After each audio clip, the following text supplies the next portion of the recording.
All right. First and foremost, I would like to introduce our honorable speaker for today's session, Professor T.S. Dr. Zaidatun Tasir from Universiti Teknologi Malaysia. Welcome, Prof. Welcome. Thank you. Thank you. How are you, Prof? Alhamdulillah. Okay. Alhamdulillah. She is Professor and Dean at Department of Science, Mathematics and Creative Multimedia Education, Faculty of Social Sciences and Humanities, UTM. Professor T.S. hold PhD in Education Technology 2003 in UTM. Master Education, Educational Media and Computers, Arizona State University, 1998.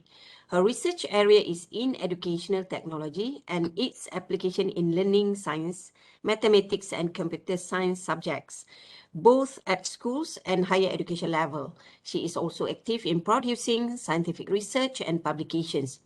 To date, she has more than 20 scientific research grants under her belt worth over 5 million and co-leads more than 60 other research and consultation projects.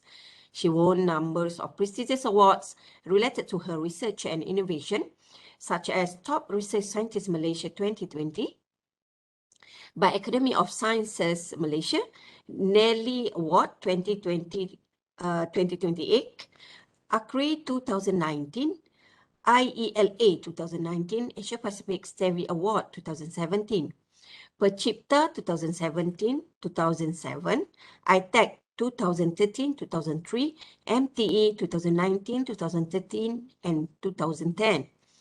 I think in attacks 2017, 2013, 2011, 2009, and 2008. IENA 2003, Outstanding Research Papers on 2020, 2006, and 2005, and many more. All right, without further ado, I would like to invite Professor T.S. Dr. Zaidatun to start her sharing, but I would like to remind to all participants, if you have any questions, you can unmute your microphone or you can state your question in the chat room. So I pass to you, Prof. Okay. Bismillahirrahmanirrahim. Assalamualaikum. Thank you very much, Dr. Nur Mazlina Ghazali, the Deputy Director, Center of Applied Learning and Multimedia, UNIMAS. Of course, I would like to say hello also to your Director, Dr. Kartini Abdul Ghani, the Director of CALM, and of course, Dr. Dayang Azra, also your PIC, who actually contacted me to arrange on today's webinar. And of course, to all the fellow professors, associate professors, senior lecturers, and colleagues from UNIMAS. So Alhamdulillah, today we have sharing sessions that I will share some of the context of social presence, because the topics that have been given to me is creating social presence between students and instructors during online learning. And I will also give some tips that based on my experience implementing social presence in my teaching and learning. And I've been embarked into social presence since 2010, when at that moment I actually started with when I applied one research grant under UTM. At that moment, I would like to explore on the use of social media in learning, and then of course the related theories that close to social media is social presence. Okay, let me share my slide, and I will give my slide later on to the secretariat. So how are everybody's at UNIMAS? And today we can see during this webinar, we are having a lacking of social presence because only me and Dr. Mazlina who actually on the video. Okay, that is one aspect of social presence. Usually, if we like to actually creating or increase social presence in our online learning, everybody has to on the video. Okay, never mind. Okay, let me share my slide. Okay, and later on, I will give the slide to the secretariat. Okay. So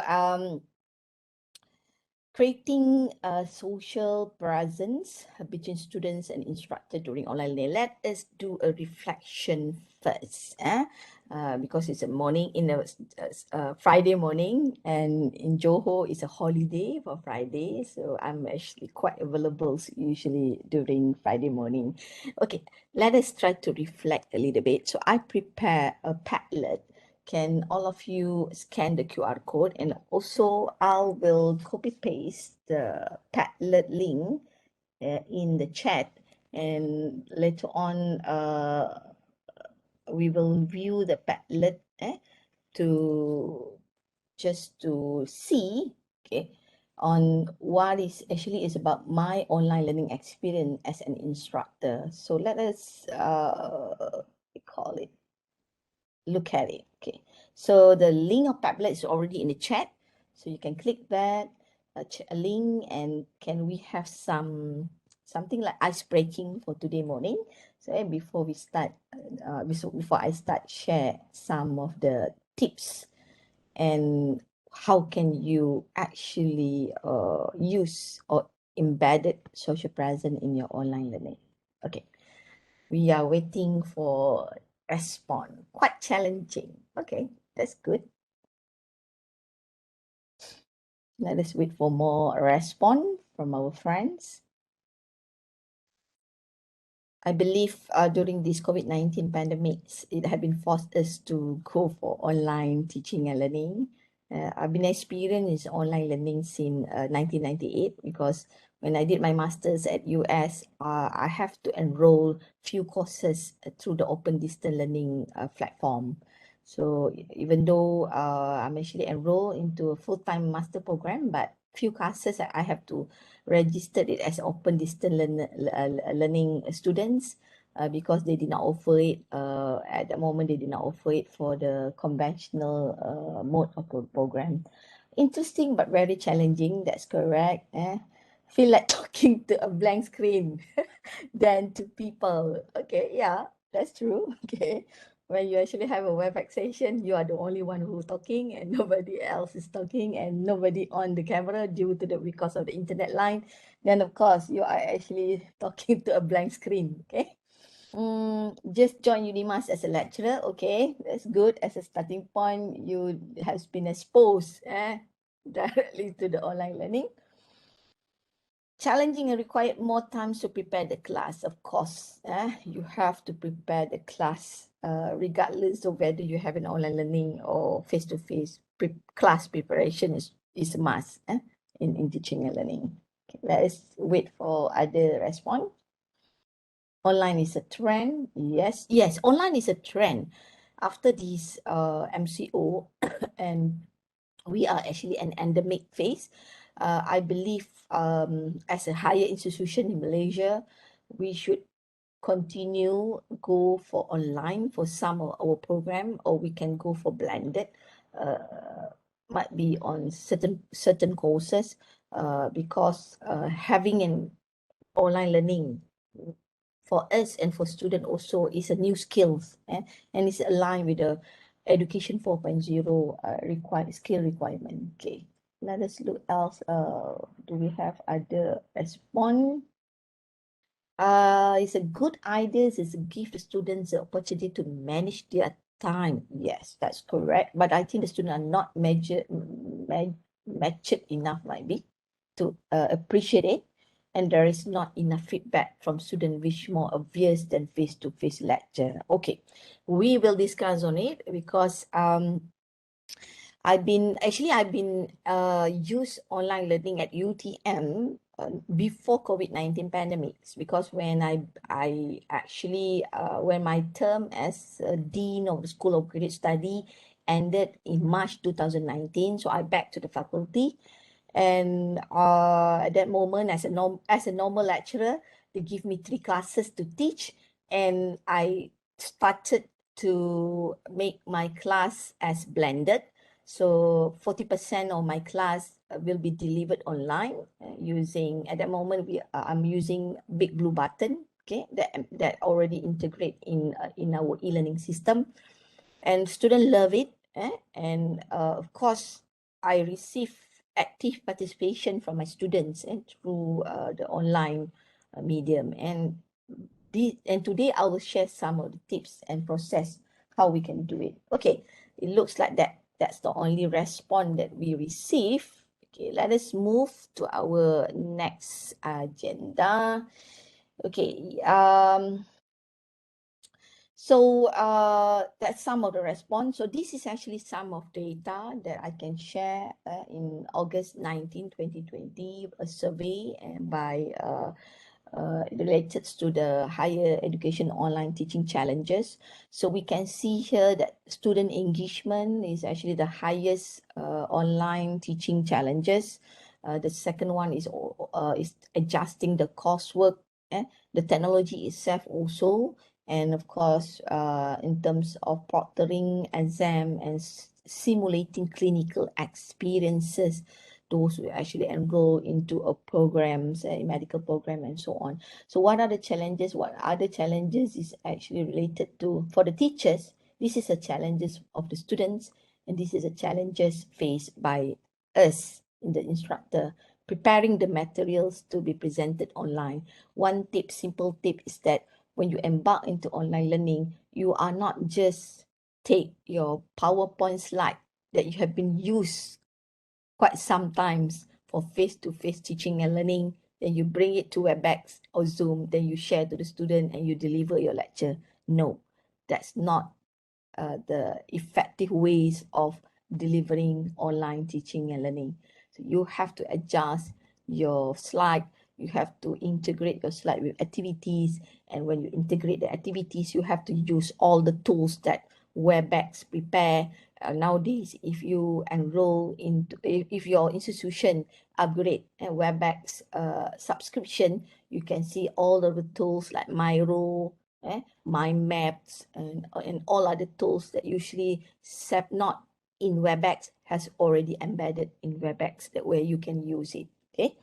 So the big challenges is keeping student engaged. How do we know that the student engaged? For example, here today I'm actually delivering it to UNIMAS friends. I did not know whether all of you engaged in this process. So that is what we actually face it when we actually delivered our sharing session online. Okay, but the things that very important is that you have to be confident that inshallah they will be engaged. Okay, but of course you have to check and balance on it.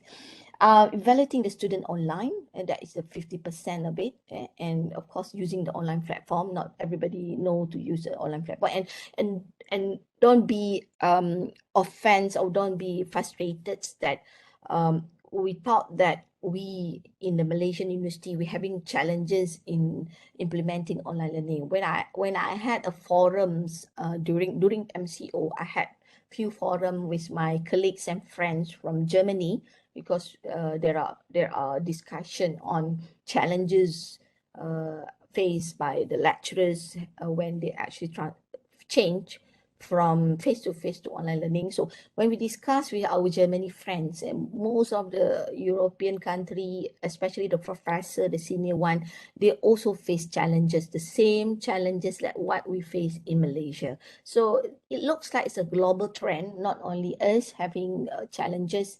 Don't call it problem, call it as challenges in when we actually transfer from face-to-face to online teaching and learning. So and educators also face top 3 remote teaching challenges, because when we do it online, it's actually a remote. The student is not in front of us. We do not know where are they, whether they're at home or whether they're at a national library or whether they're at a campus. We do not know.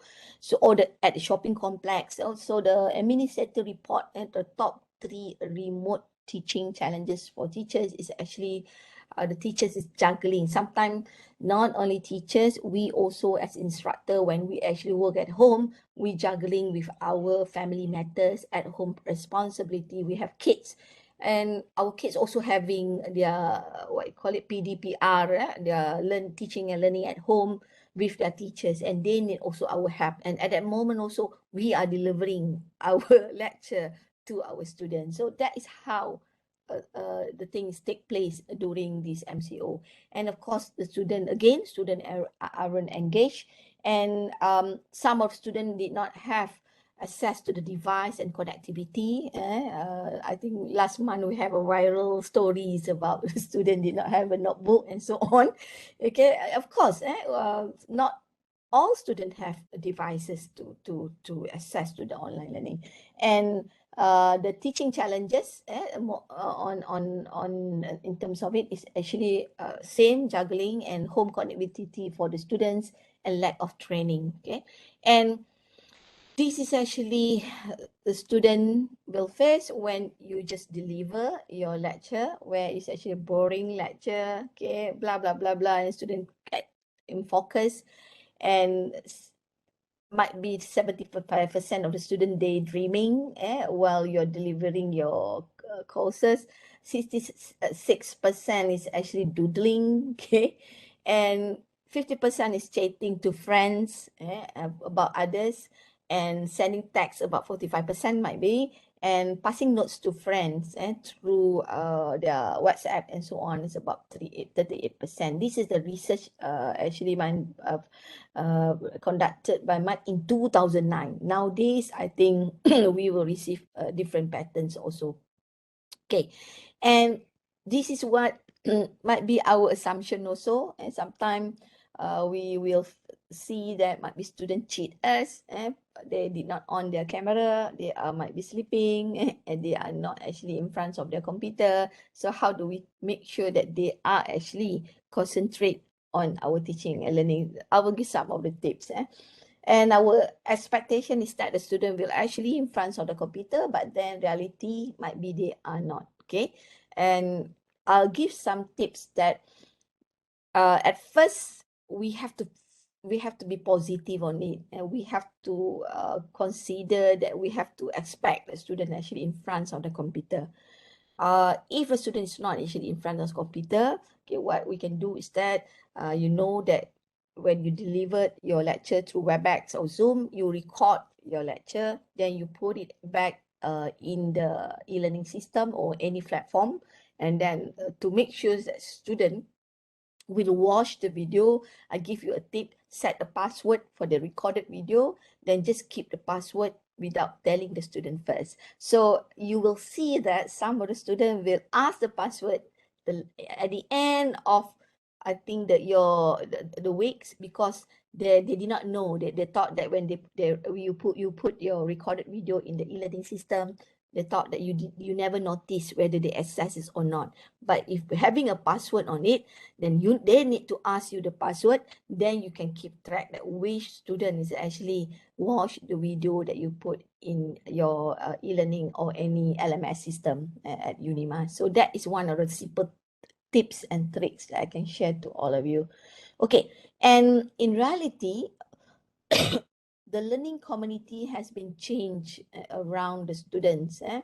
You can see that everyone is actually belong to the learning communities of the students, because they are not in the campus. They are at homes. So siblings, if they're married, their kids, their grandmother, their grandfather, their friends, their neighbor are their learning communities. So that is where we have to know that they have a diverse learning community around them. They did not have their colleagues beside them, because during this totally when we lock down, they are at home, okay, they did not meet their classmates and so on, unless they are in the campus. And learning is actually a totally different nowadays. With the online learning platform, learning is no longer focusing on changes of physical behavior or cognitive behavior. So learning is about a social network relation. It's where how do they actually socialize through all the learning tools that we have. Learner will interact. They will interact with content, expert, and peers, and they will actually interact with that, not only with expert but with peers and also content. They will interact with the society. As I did mention, their learning communities already changed, so they interact with the society, environments, technology, and surrounding. And this is the challenges that they face nowadays. And the crowd is massive and complex. The crowd of learning is massive and complex. If you attending today sharing session with the purpose of learning some of the knowledge and skills how to handle MOOC. Eh? If you produce any MOOC courses, then you thought that how can I actually handle MOOC classes? Then you know that MOOC is actually the crowd is massive and complex. Sometimes one MOOC course will be enrolled up to thousands of students. So how do you handle it? And consists of different age of students. And this is where we have to know that learning nowadays is totally different compared to learning during our time. And learning also went through an evaluation process. Before this, we know that when we talk about community of learning in 1938, it's related to learning face-to-face in the society and so on. And it's moving if you actually integrate web pages, learning management system, and FB group at that moment. It's just an intact group of community, not actually involve the crowd. But if you move to MOOCs and Facebook pages and webinar and etc., which is actually less structures and have a cohort less base. So this is all the skills that needed by the students when they actually have to learning with the crowd.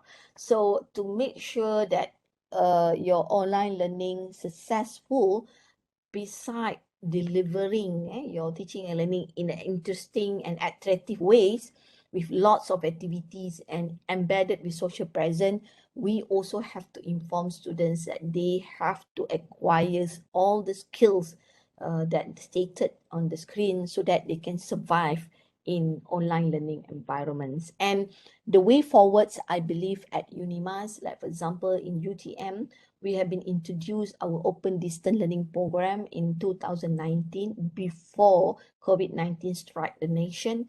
Then we already have at this moment 280 students who enroll under our open distance learning program. And it looks like the students survive, and the first cohort will be graduated this May convocation. And it looks like 80% of the students actually graduated on time through our open distance learning program. I never met the students. I actually one of the instructor of open distance learning program, and student happy on it.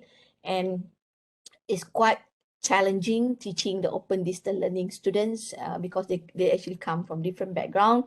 But we managed to have it, and we will offer more program of open distance learning program this coming October semester. Another 10 program will be offered through open distance learning. I believe UNIMAS also in the process of embarking into open distance learning program. So that is the way forwards, not only the way forward, I believe, because open distance learning program was there since 2000 in higher ed, but in Malaysia, among the public university is totally new, and because of COVID-19 pandemic also make some of other public university in Malaysia like UKM, they embark into open distance learning program. So the key factors why we focus on social presence, I will move to the social presence part after this, is engagement. Engagement in online learning is very important. If you don't have an engagement of the student, even though including your own engagement towards the online teaching, it's like a car without an engine. Engagement, learning without engagement is just like a car without an engine. And engagement is actually related to many types of engagement. It can be behavior engagement, it can be cognitive engagement, it can be affective engagement, which is actually involve emotion and motivation. And this is where social presence is very important for us to embed in our online teaching and learning. And how to engage learners in online learning, one of the methods is through the embedding the social presence, which is actually will be discussed further after this. And of course, beside that, the learning activities in the environment must be interesting, not only to the student, but it must be interesting for you also. Okay. So let us move to the social present part. So research has been suggest that our satisfaction with our online teaching and learning, it depends on the social present. Okay. And social present is, what is social present? Is a degree to which we can project our personality and be perceived as real people in digital environment. We try to bridge the online learning environment with the real face-to-face teaching and learning environment. So how can we do that? That is where the social present is related to if we deliver it to online, okay, and it's actually a degree which our students they actually participate in a computer mediated communication. They feel socially and emotionally connected. How can we make students feel socially and emotionally connected? And also, social presence is an ability, because you can measure student social presence. There is a standardized questionnaire to measure ability of social presence among users. And the ability of participant in social presence is community, in a community of inquiry, to show themselves socially and emotionally as a real people. And social presence is actually one of the aspect in community of inquiry models of engagement by Garrison, Anderson, and Archer.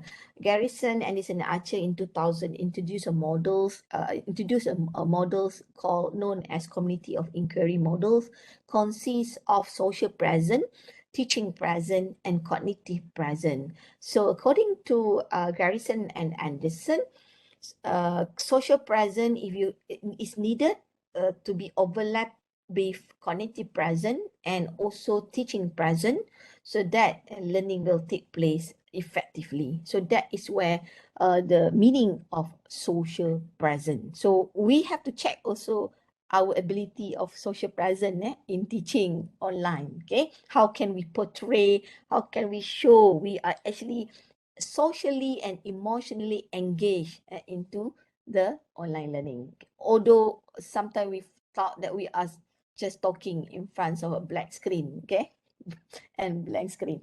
Okay, and an important of social presence is actually the anonymity and the condition of being anonymous can be easier to achieve in an online, okay, because if especially when some of the students, they did not put their real name, the exact name in their account, in their WebEx account and so on, you did not know who is the student. So that's why anonymity is actually the easier I think situation that achieve in online distant classroom, and it will cause isolation. Students will feel isolated.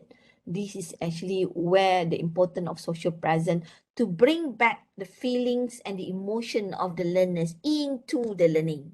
Okay, like in face-to-face. Face-to-face is quite easy for us because it's actually in the physical classroom. We just lock the door and we can see the student. Some of them is actually look sleepy and so on. We just easily say, okay, stand up and do something. But in online learning, we can't actually identify that situation. And social interaction actually has a potentiality to enhance learning. So this is where social presence is very important. And arguments against online education, for those who might be did not have any experience in online education, you might be disagree on embarking into an online learning because no doubt it's actually lack of human interaction, but by embedding a social presence, you can actually increase the human interactions through online learning because it involves emotion and how do they socialize. And human relation also do not develop in the groups. If usually we know that if we're having an online student actually alone at home, so how can we bring them into groups? One of the tools everybody know, breakout room is one of the tools that you can use it.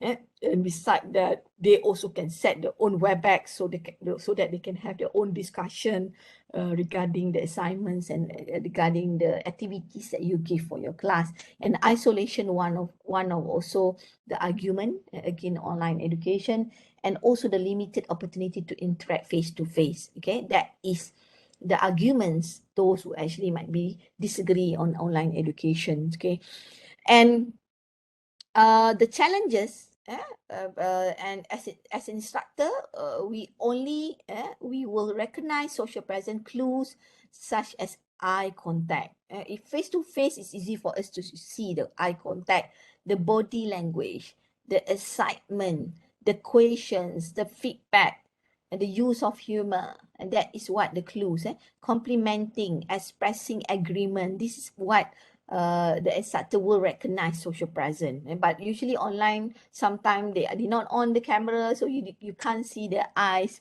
you can't see their body language, and you can't see the excitement, and so on. Okay, that is the challenges. And if the thing is face to face, of course, easily for you to see whether they're happy, whether they're confused, whether they're sad, and so on. But another thing that you can use also, they can actually use emoji to represent this. I will show you how to use it later on. Okay, and the challenges also is when we also recognize when the members of learning community are not socially present and disengaged. That is another challenges that we did not know. Face to face, we know that if a student just keep quiet and just ignore, did not talk anything, then we know that they are disengaged. But through online learning, we did not know, okay, whether they engage or not. And now, another challenges is that now in online learning environments, where the communities of learners are geographically spread and logging into the community asynchronously at a different time. So instructors or facilitators must still gauge the depth of engagement and learning in that environment. So this is where the challenges that we have to face, and I will share some of the tips later on. Okay, and how do we gauge the social present? How do we actually integrate social present when we can't make eye contacts or grade student face to face? How can we do that? Okay, that is the challenges, and I will share some of it. And having a log data like this in our online learning, we know that in all the online learning, we have a log data like this. This is not enough to show the student is actually engaged in the learning process, because might be they just access or they just click the notes in the LMS system or e-learning system, but it did not guarantee whether they engage or not.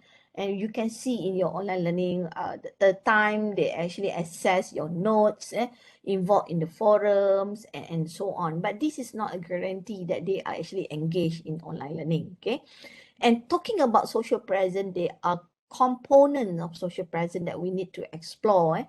There are 5 things that related to social presence. One of it that related to us is instructor investment.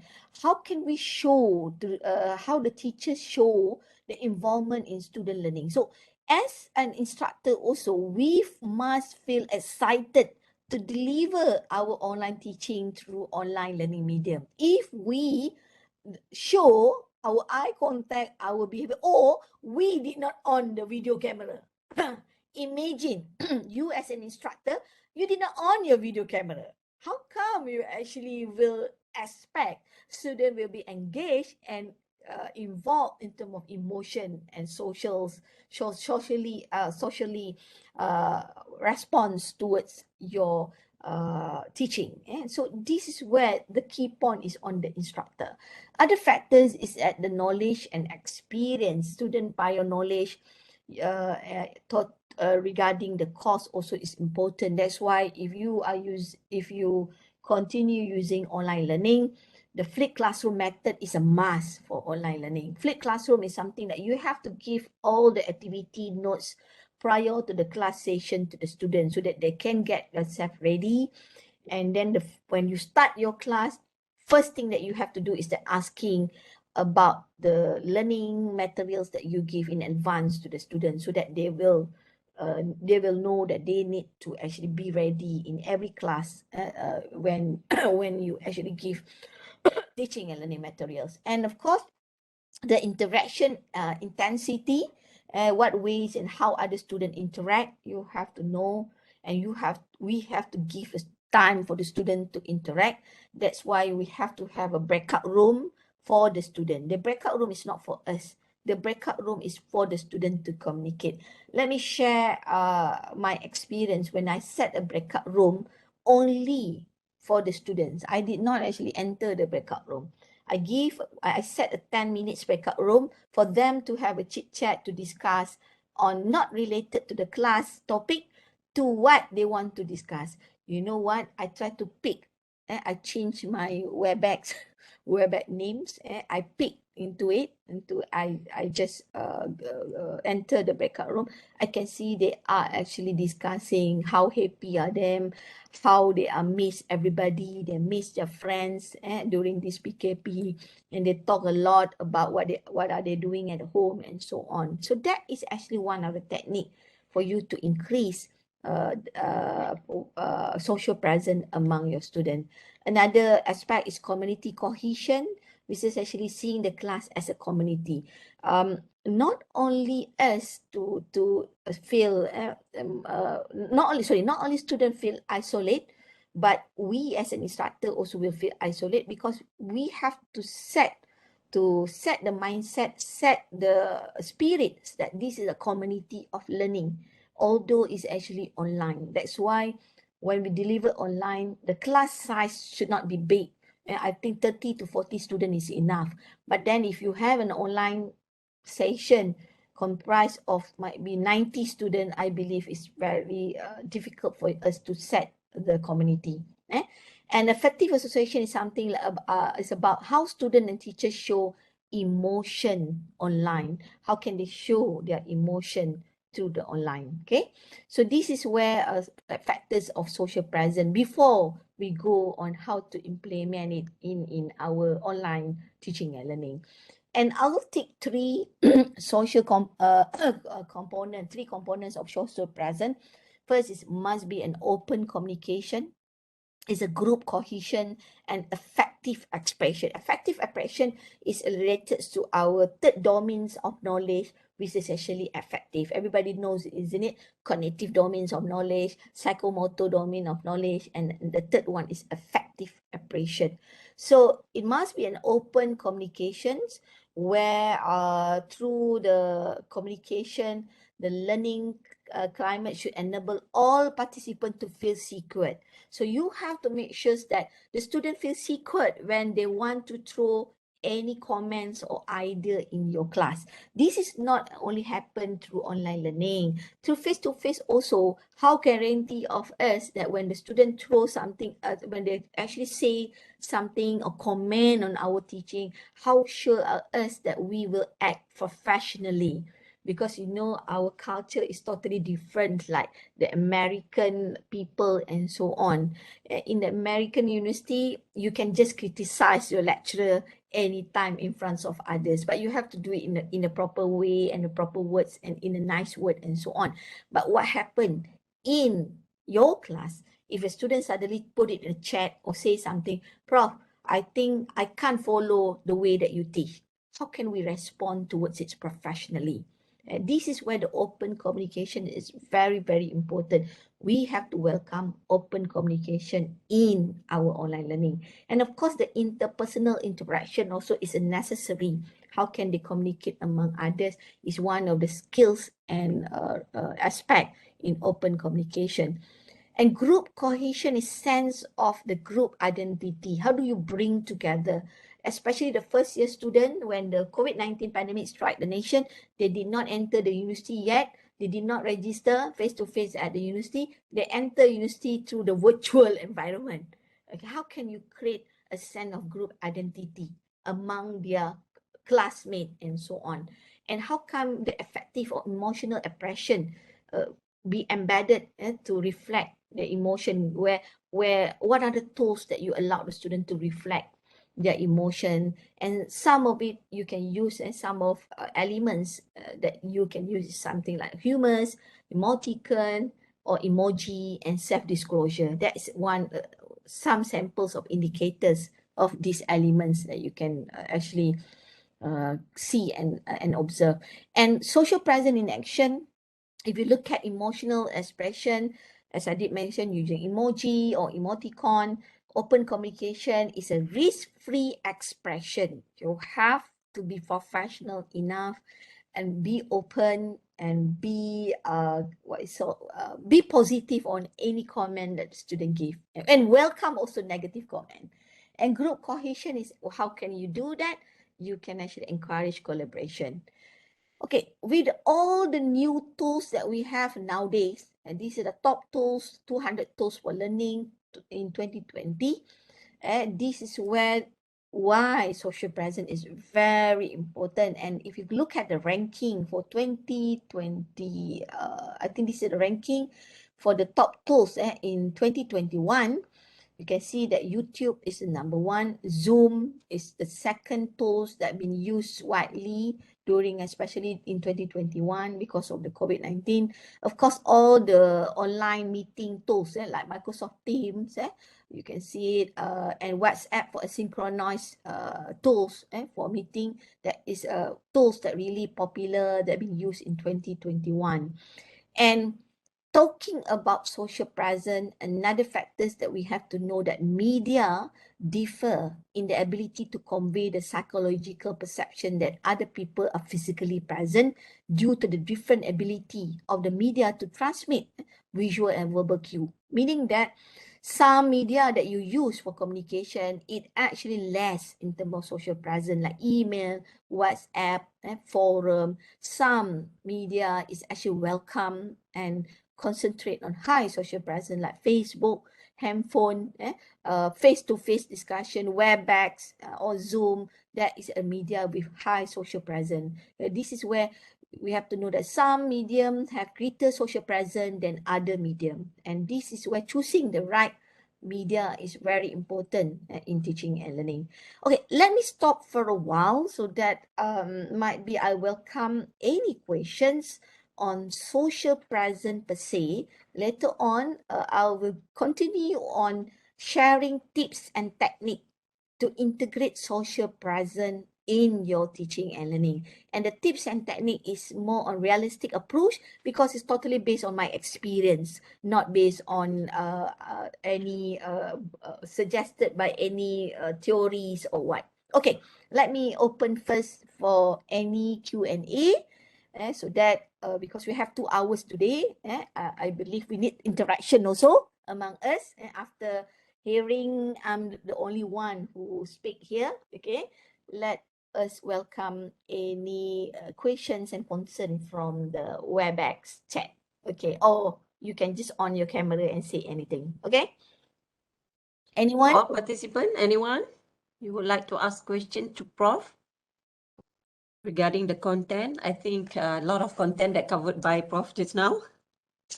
Anyone would like to say something? Just imagine, we are educators, we are lecturers, and we love to talk.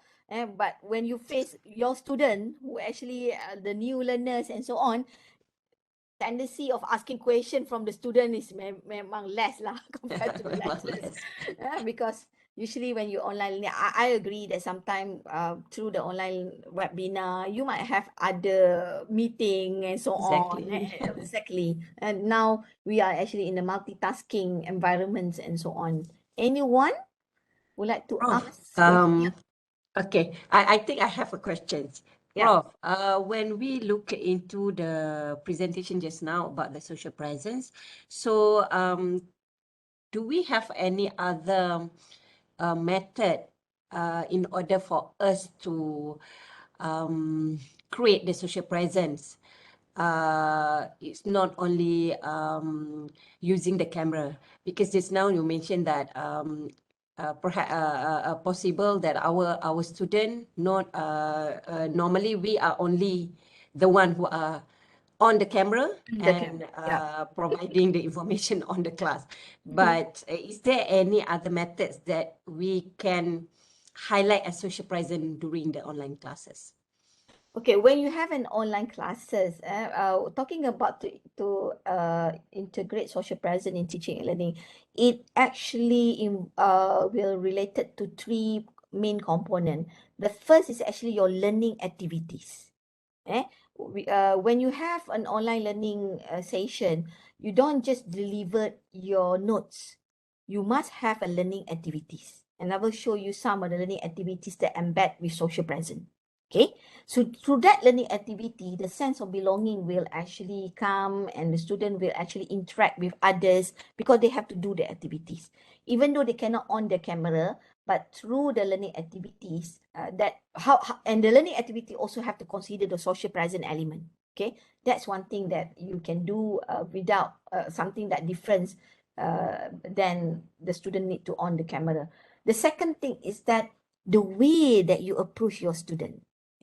Your tone, your voice, your intonation, you have to down to earth, that you have to treat a student as colleague. They are not student. Sometimes I call them scholar. Okay, you have to treat them as friends. The first thing that you need to do is that when you introduce yourself, hello everybody, my name is Zaida. No, you cannot introduce yourself that I'm actually Professor Zaida, I'm graduated PhD from US, or no. Nowadays, you have to introduce yourself down to earth, saying that my name is Zaida. My hobby is actually fishing. Okay, I'm actually what? To tell the student you are a normal person. Okay, you are not special. You also make mistake and so on. So your tone, your intonation of voice must be down to earth. If you like for example, if you woman, you treat the student, you are kind of like their sister, their mother. If you a male, you treat them as your father or brother. You welcome anything and you try to understand them. Okay, because they actually face also challenges during this COVID-19 pandemic situation. Okay, and the key point is that always think positive. Always think positive. If we think negative, of course, online learning will not take place. Okay, but don't worry a lot.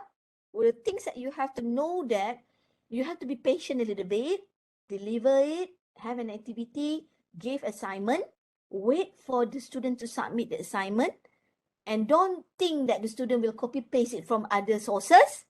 Okay, there's a tactics and tricks to avoid them also. Okay, you will feel surprised that the quality of learning, the quality of their understanding much better than face to face. So Okay. means the social presence is not only rely on the tools that we use during the learning activities, but we as an instructor also can use our own attributes, Yes. right, in order to close the gap between the student and instructor. Okay. Every time, yeah. Interesting. This is Every very time, interesting, bro. every time you deliver your lecture or sharing session, you are the one to show that you passionate on Mhm. it.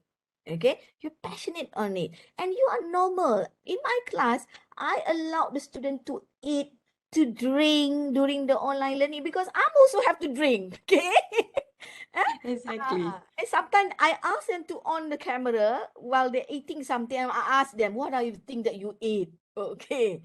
And we have in my class, I will have a break 5 minutes where I say it's a coffee break. Everybody bring biscuit, bring coffee on your camera. Let us drink together and show what are the biscuit that you ate. And somebody, Julie, Prof, is this a cracker? That is how you can create social presence. And when you create this social presence, you will feel excited. You are not feel bored in teaching and learning. I'm not sure my colleagues from UNIMAS, but usually when I teach online, I have to be excited. If I'm not excited, how come a student will feel excited? Okay, this is where one of the techniques is all about you. Okay, in the face-to-face class, yes, you can show your body language and so on. You can touch the student, you can just motivate them. But in online learning also, you can do that. Okay, you can Prof, do it. there is a question in the chat room. Mhm. Prof, what happened that things social presence become viral? How we handle this kind of situation? Okay.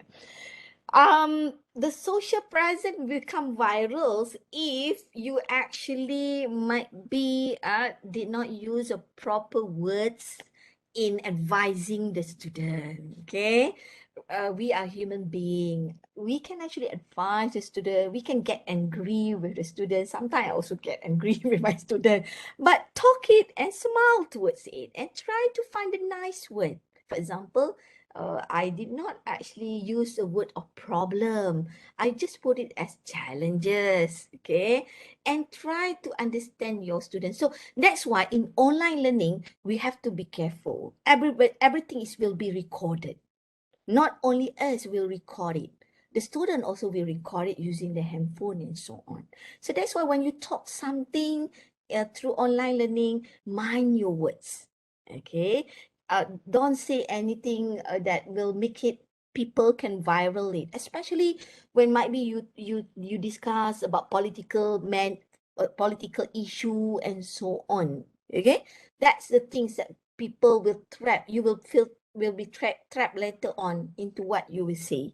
So they feel the student communicate something like you would like to what you call attract the student. If you have jokes something that really professional jokes, okay, don't actually do use something. That's why you have to hear what are the things that you say in front of camera. That's why some skills that we have to have is that you have to make sure that you would like to say something, mute your mic. Okay, you have to check it because sometimes, of course, we feel angry and so on. So, yeah, anything in online can be viral if we did not actually mind what are we saying in front of our student. Not only because of that, we are professional, isn't it? We are professor, we are academician. We are the one need to portray and be a role model to the student. Okay, if not, don't join academia. Okay, people who join academia is people with passion and not because of the salary. You can check as a senior lecturer how much that you receive as your salary. It's not really high because you already have a doctor of philosophy, isn't it? That's why people join academia. They are actually would like to help others, have passion in teaching and learning. They know that they can be a person, a role model. If you can't be a role model by showing the right attitude of a person, talking in a good manner and so on, don't join academia. Okay, my advice. Okay, I can say Thank that you, I can bro. say that because as a dean, I always interview a new lecturer. I'm asking them first, are you willing to change? Because you will join a world where every word is will reflect yourself back.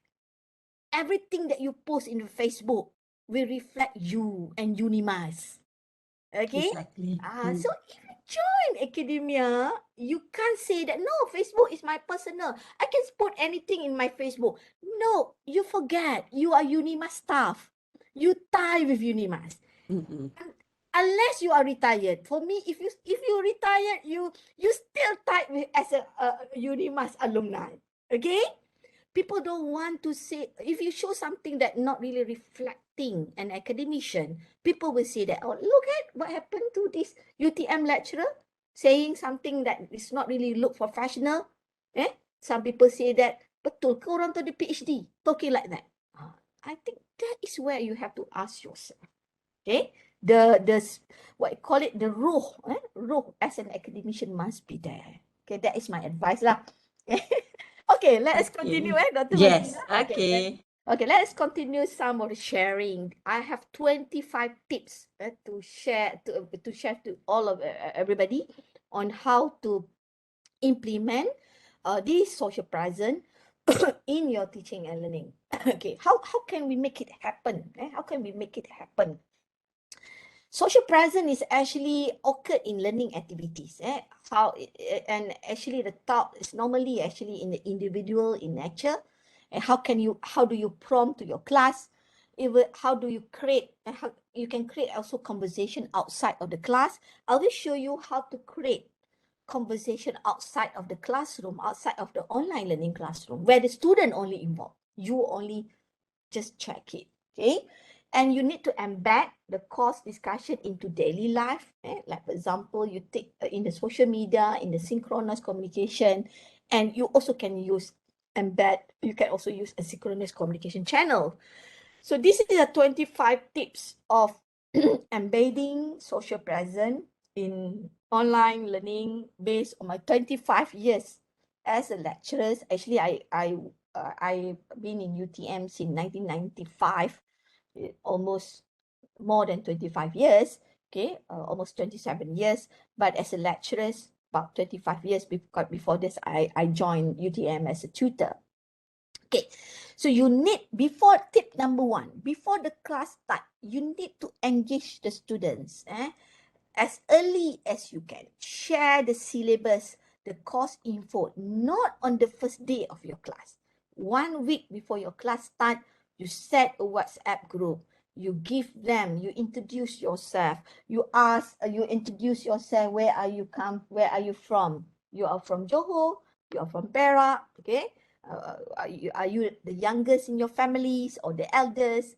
To show that you are really sincere to know them and to help them in learning.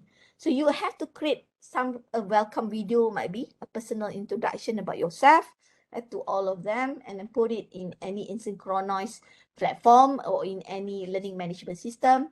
You need to set a rules and expectation also before you start your class. Some example of rules and expectations that you can use. So some of the online classroom rules, you have to tell the student before the class start, be on time, because usually I will give quiz. When we start our class at 9:01, I will give you quiz. If you did not actually join class at 9:01, you will miss quiz. But sometimes, remember, in online learning, you have to be flexible. Sometimes they're having problem with the internet line and so on. But you need to educate them. Be on time, be prepared, turn on camera if they can turn on. Do not eat if during you explain, but if you think that during a break session, you can have it. Dress appropriately, okay? Mute your mic, raise your hand, enjoy learning. The words that we never stress during learning, usually enjoy learning, okay? Because it's about 2 hours learning. We need to enjoy. If not, we will just waste our 2 hours learning together. Then, of course, other rules that you can use, some of it is log in daily to keep track. This is some of the tips that you can use. And etiquette is very important also, to tell the student, be scholarly. Okay, you can say anything, but you have to respect your friends. Don't laugh at any ideas that your friend gave it. Don't suddenly press on emoji that shows that you did not respect to your friends. Be professional and be polite. Be polite. Sometimes you have to teach your student to be polite. They do not know how to say it politely. So you need to teach them. Be polite, be scholar. Be scholar meaning that anything that you would like to ask is regarding to my notes, regarding to your readings outside class and so on. Okay? Not just asking some questions that might be not bring us in learning new thing. Okay? That's part of it. So you have to set online classroom role. Another tips that you can do is that start the discussion with an informal issue, because to create rapport and relationship with student, break the discussion with ice-breaking activities. I still remember when I did my master at US, in my educational psychology class, everybody knows that educational psychology is a subjective, it's not an objective content. So every time the professor, she will actually has an ice-breaking activities. For example, she brought ice cream in the class. She brought food, coffee for everybody, just about 10 minutes. That one is face-to-face. If we go back to face-to-face later on, we can do that. Okay. But what you can do is that the ice-breaking activities. For example, in the forum, in the online learning forum, because if you teach online using WebEx or Zoom, you cannot just use that only. You have to use it together with UNIMAS e-learning system. You have to use it together, the e-learning and Zoom and WebEx. You can't just use Zoom and WebEx only. Okay, you need to have other platform, and I believe UNIMAS has its own learning management system. Right? So use it together. So this is where in an online forum in our UTM e-learning system, I put a topic, knowing me, knowing you. I just want to know the student. This has been done in 2007, not during this COVID-19 pandemic. In 2007, I taught a class size 60, undergraduate student. So I put something like knowing me, knowing you. So I introduced myself first, and I able to get reply up to 63 replies from the student. And this is in 2007. I tried to find I tried to find it from the archive, our e-learning archive, to capture the screen to show you that this is one of the example that you can integrate or social present in your online learning. Okay, another tips that you can do, you can just use any other ice-breaking activities. For example, using a flip grades, or you can just give them a digital hidden pictures activities. But although it's not related to your teaching and learning topic, but have fun about 5 to 10 minutes first.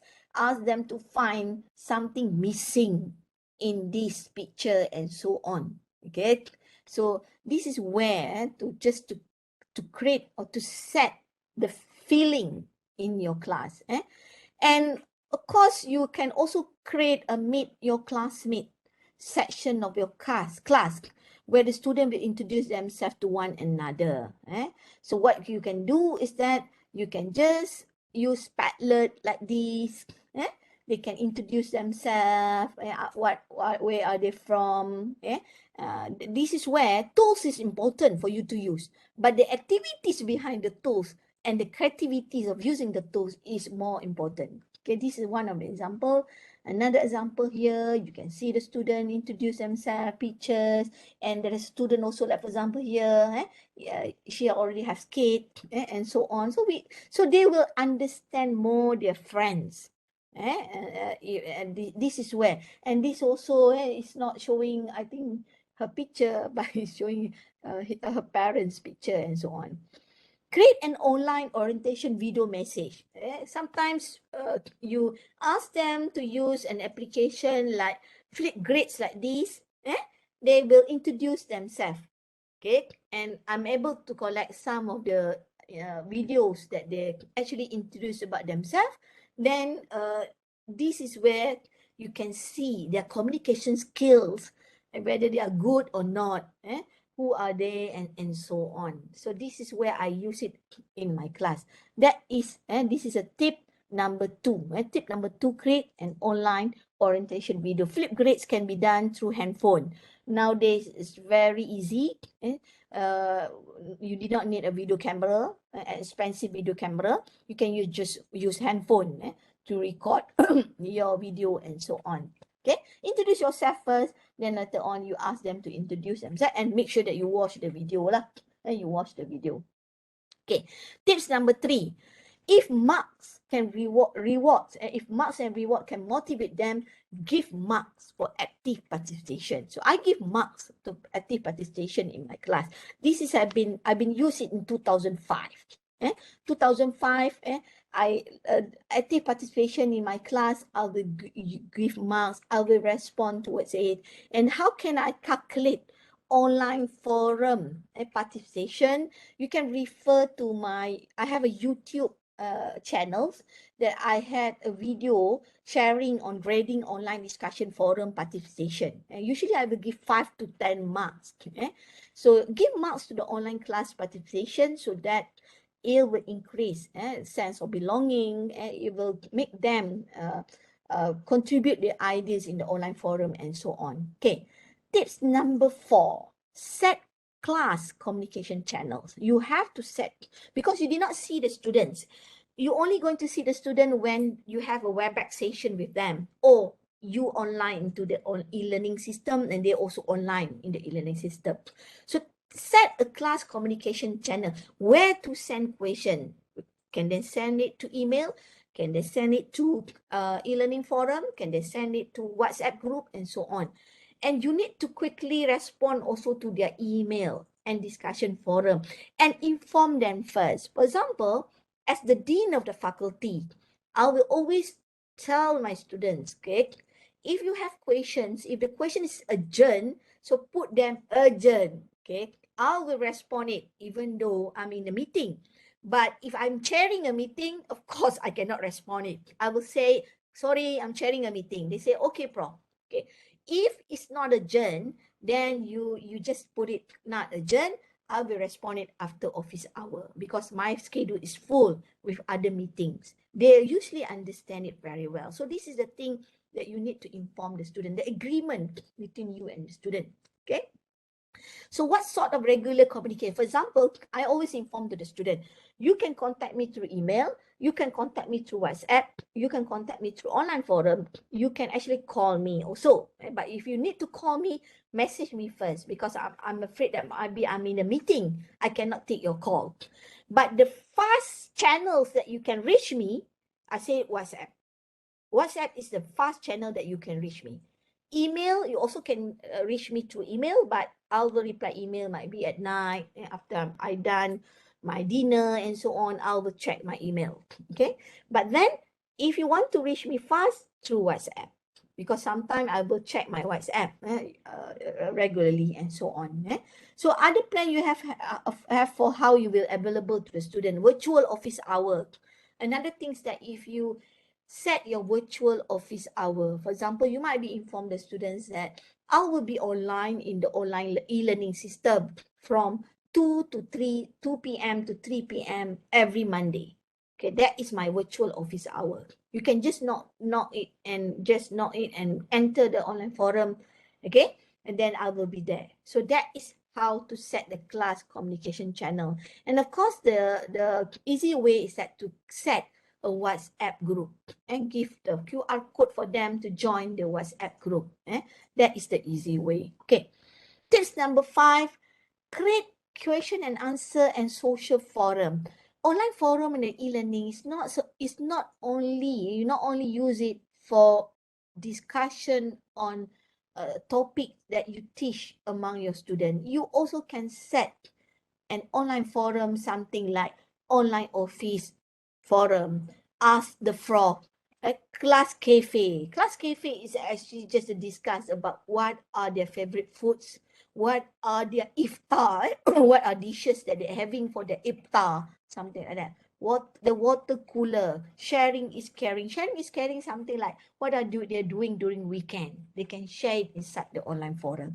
So this is where will increase social presence and sense of belonging and sense of happiness and sense of community among each other and so on. Okay, this is what you can do. Beside having an online forum regarding the topics that you teach in your class. I show one example of it. I set also my first day class forum where this class forum, I put it here that there will be a breakout room later on in the e-learning, in the WebEx, where they will share their names and working experience, why they choose the open distance learning program, name 2 of their strengths, name 1 of their weaknesses, so that we would like to know more about the students.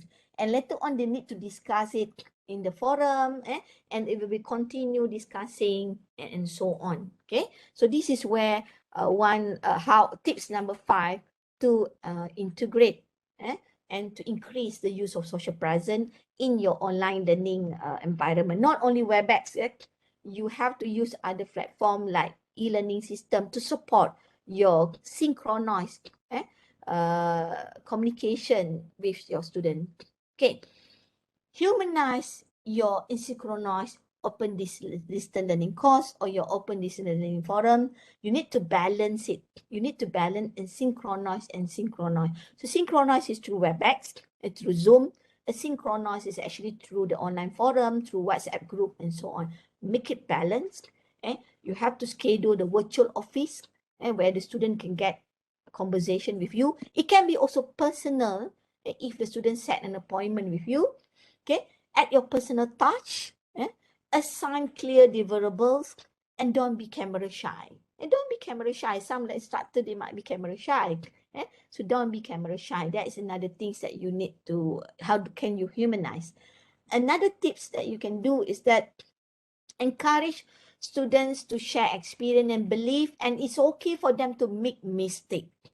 There's no stupid question in my class. Inform the student, just ask. You need to ask first before I ask you question. Okay, so there's no such a stupid question. Question remain as question. Question need answer and clarification. Okay, of course question will show that you did not know about something because it's just a question. So you need to encourage that. And sometimes you might be asked also some silly questions to the students. Put it in a proper way lah, and so on. So make a participation in discussion a significant part of the course grade. Make it as participation in the forum is part of the grade, so like 5 or 10 marks. And required also any online forum must be replied, must be participate and respond by the classmate. Not only you, the classmate also need to respond their peers post in the forum. And make sure that they gives responsibility to the student to sustain the discussion threads, and ask the student also to summarize. Ask the student to summarize it. You are not the one who's going to summarize it. You ask the student to summarize it. For example, you might need to have activities like this, clear or confused.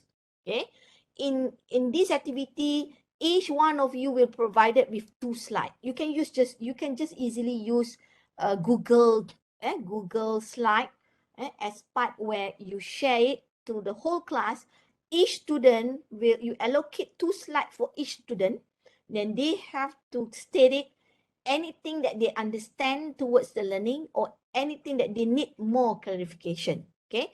For example, later on, you will see that the students, they will give, and this is what their summary on their own learning. This is why I capture it through my class. Another example, I get it from my students. They use, these students really, I think, she loves to learn, and that's why she put all images here to show that what she understood, what she need more. And you need to cater for this later on, either one-to-one or through an additional office hour with them to explain what are the things that they did not understand and so on. Okay, so this is what you can do. And another things that you can do is that use tracking mechanism to reward reading as well as responding to message. Okay, well, how can you do that? In all the e-learning system, there is actually a tracking mechanism, kind of log data and so on.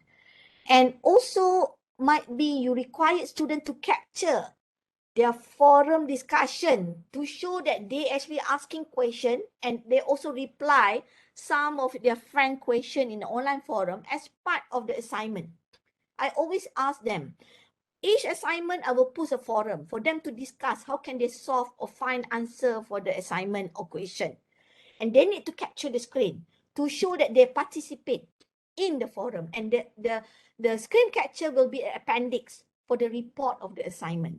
Okay, or you use a short video of yourself to introduce the course, or might be they also can do reflection through video. And how can they end up with a solution to the questions and assignment that you give in the class? They can just record a video, or they can just capture from the online forum. This is where you can do.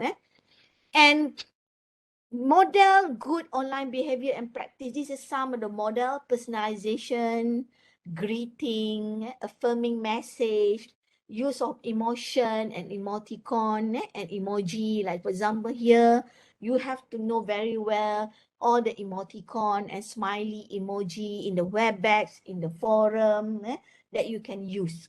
Okay, and if you use WebEx, you know WebEx now have a recognized hand gesture.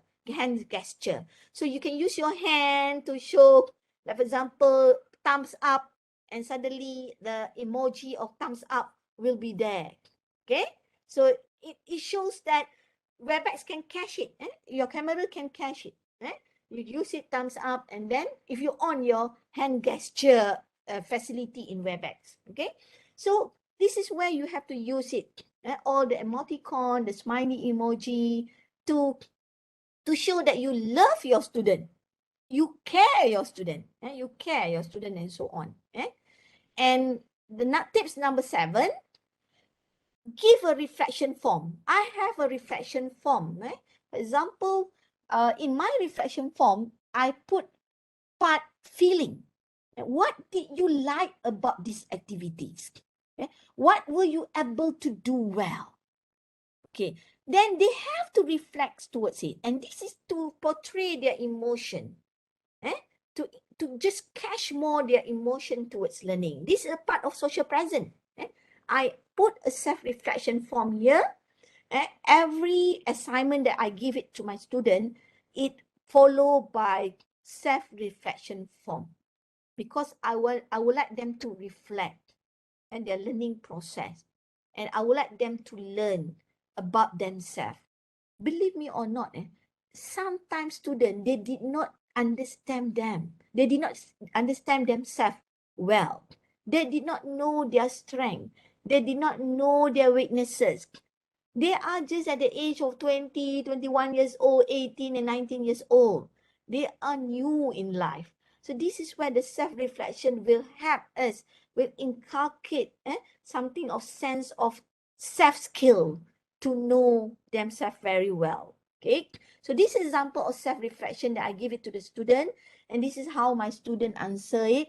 Okay, and you put it here. From this activity, I learned the role. So you can see it and they learn it. If they copy paste the assignment, they cannot do the self-reflection. Self-reflection is one of the techniques to check whether your student they actually read the articles or not, they understand it very well or not, and it must be genuine. It's totally their own self-reflection, and self-reflection cannot be the same with other students' self-reflection. These examples that throughout the struggles in completing case 1, I have learned a lot. First, I learned about the knowledge, and you can see that how the students struggles.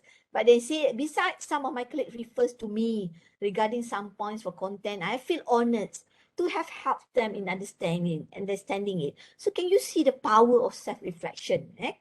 And the feeling part, this is what my student put as a feeling.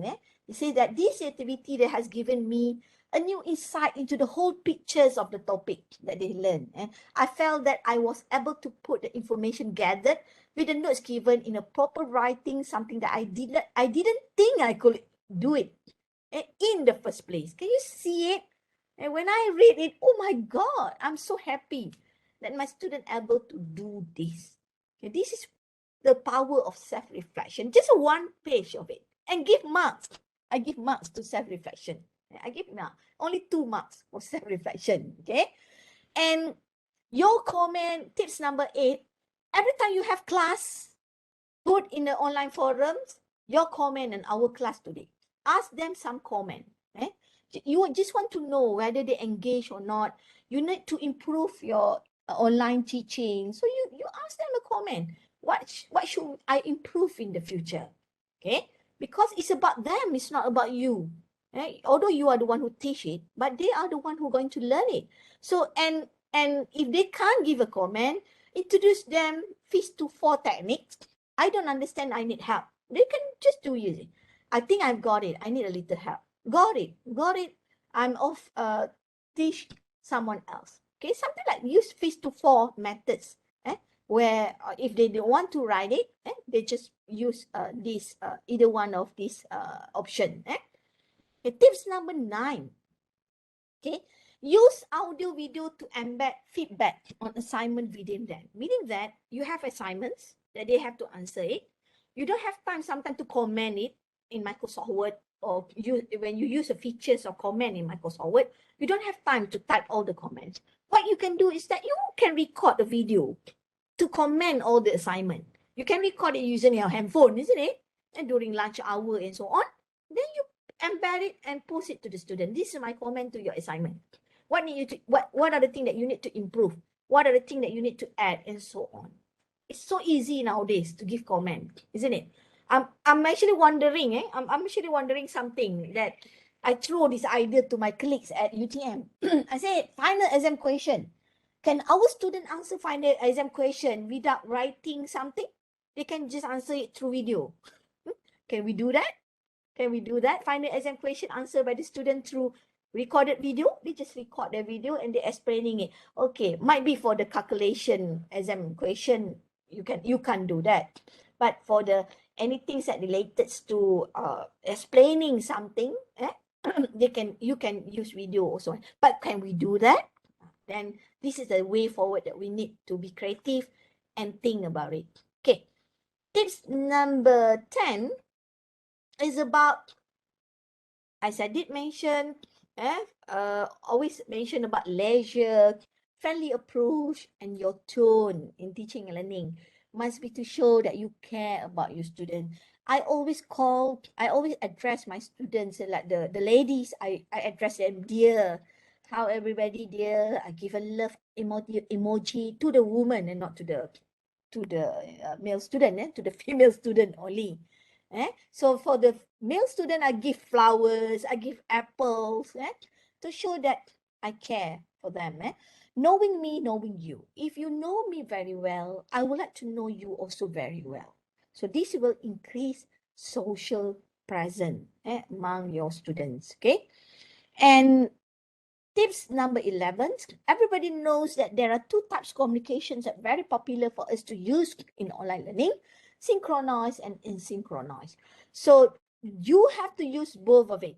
For example, the synchronized I did mention to WebEx, to Zoom, to Google Meet, while asynchronized is through WhatsApp group, through online forums, to any tools that you have in your LMS, that is through asynchronous, or emails. But I believe emails, usually it will take time for you to reply one by one emails. That's why I love to use online forum, because when I post it, everybody can read it. Or WhatsApp group, when I post something in WhatsApp group, everybody can read it.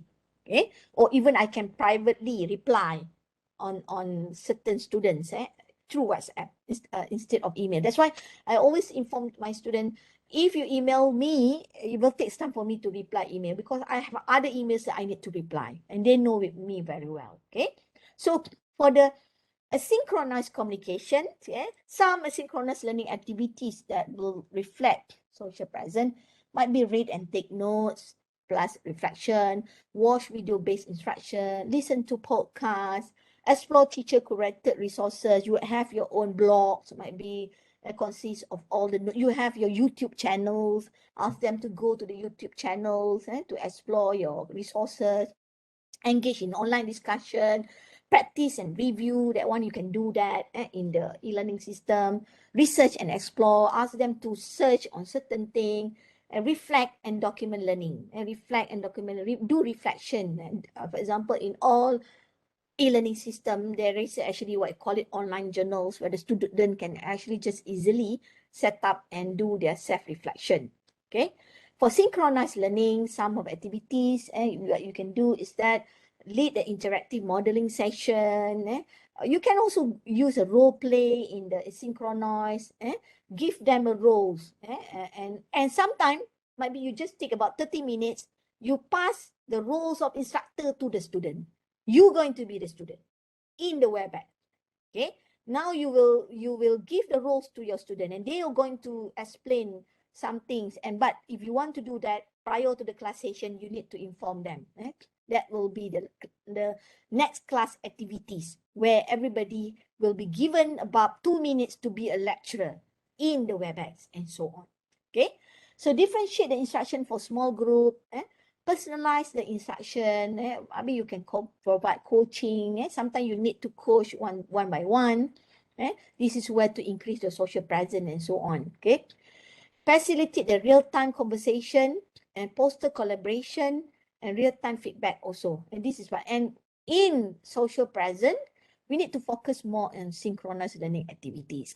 But then, of course, WebEx and Zoom session is quite limited. It might be about 14 weeks in one semester. 14 weeks time by 1 hour or 2 hours is about 14 to 28 hours. Okay. So that's why you need a synchronous to support the communication. Okay. Tips number 12 Okay. You have to plan your online learning properly. Okay. You have to grab student attention. You have to put your notes, the online PowerPoint, 10 minutes. This is how you make it structured, your online learning session with your student. Okay. And of course, after the 10 minutes, you have active learning activities, 5 minutes. And after that, you continue with your online lecture. And after that, you go to forum. So it's not just a 2 hours WebEx. You, in 5 minutes, ice breaking. 10 minutes, you give them online lecture. You give them a PowerPoint. Then you stop for your activities. Then you continue for online lecture. Then you have a discussion, brainstorming. You have closure, reflect. You have sharing, they have to share something. And of course, active learning, discussion, and take a break. Take a break and tendon. I mentioned, take a break and tendon, active learning, sharing, presentation, and closure. So that is the step. And you have to show to the student, this is what we're going through, okay, about these 1 hour or 2 hours. So sit back, make sure near you, you have a glass of water, during not Ramadan lah, Ramadan inilah, you cannot, and might be a biscuit for you to stay awake, and this is what we're going to do, okay. We're going to have a break later on, and about 5 minutes. So during that time, everybody can go to the restroom and so on. You also need to go to the restroom, isn't it? Okay. So another online learning cycle, an example that you can do, you start with Synchronized, and where the student will watch a video in YouTube, and then you continue with Synchronized. You go back to the Synchronized forum, and back to the Synchronized, and go to the Synchronized, and back to Asynchronized. And to do that, I advise everybody to have what we call the class agenda. Okay, my class for online learning, I have a class agenda. This is my class agenda. So everybody has to know prior to the class session, I give this. This is going to be our agenda. And throughout the agenda, we might have a quizzes, Quizlets, Kahoot, game kits. I put quizzes, activities in my class agenda. So they know about it. So they will sense of learning, and then they will be ready towards learning. The next tip is that design the collaborative activities, problem solving tasks, small project, small group discussion. So this is what I did in my class. I'm using a pedagogy learning activities. Pedagogy is where they will have a peer learning among themselves, take place in the class through WebEx, but will started also through the online forum, where they need to teach their friends through the online forum. Okay, and this is my planning on it, and I put it inside our e-learning. This is our e-learning system. How do I put it? The pedagogy learning activities, so that the students can actually know what they're going to do, and this they receive it a week before the class start, so they will get experience it. For example, in my class, in the pedagogy learning activities, I invite my former student who already at workplace to be an expert. You can see that this Miss Siti Zubaida is my former student, and the student in my class need to communicate with this expert asking about programming. I'm teaching programming in this example of course. Okay? So my student here is asking about programming problems that she faced to my former student, which is actually I invite into my e-learning system as an expert, because this student got A during her time when he actually registered my course in 2016. So I involved my former student as an expert into it. So this is where you can use it, and then you can increase the sense of belonging to the student. And this is another example. Some of my reflection here by my students. I always use reflection because I want to know what is in my student mind, so that whether I can continue this method or not for the next semester and so on. Okay, tip number 15. No talk, no attendance. Speak for your attendant. Okay, I'm using this. Okay, I say You need to talk in my class so that I give you attendance and speak for your attendance and contribute ideas during breakout room discussion. That is what I'm doing, and 1 or 2 marks for it. Okay, so this is tip number 15. Let me stop for a while, okay, so that we can have a little bit Q&A. Then after that, I continue another 10 tips. There are 25 tips, what numbers of it. So let me, if you have questions regarding the 15 tips, maybe some of the tips you already implemented in your class, because we are lecturers, isn't it? Okay. Yeah. Anyone else? Okay, there's a compliment say that yeah. Okay, you you must have a pleasant personality, because if not, you will feel bored as an instructor, isn't it? You spend 2 Yes. hours. For example, to my colleagues at UNIMAS, today is a holiday for Johor Bahru. Okay, usually Friday morning is a time for me to go to a wet market to buy my things and for cooking and so on. But it's okay, and I have to spend 2 hours to share my experience. I must be excited, okay? Because if I'm not feel excited, I will waste my 2 hours time. Okay, so this is where in teaching and learning you have to put your full energy towards it. That's Exactly. why I always inform to my colleague, teaching is acting. Mm. Teaching is acting. Even though you feel tired with all the problem in meeting, especially as a dean, if you are in academic administrator, you have so many things that you need to settle among yourself, among your staff. Even though you are in a bad mood, when you go to your class, switch it. Switch it. You have to be happy. If not, student will feel tired. They also will feel bored and for your teaching. Okay. Any questions on the 15 tips that I share to all of you? Okay. Might be some of challenges I face to implement it or anything. Anyone? Anyone? You have any question to Prof for 15 tips? And then Prof will continue with another 10 Another tips, 10 right, Prof? tips. Okay. Yeah. I would like to give feedback on the self-reflection Okay. activity, because for your information, Prof, I am a counseling instructor.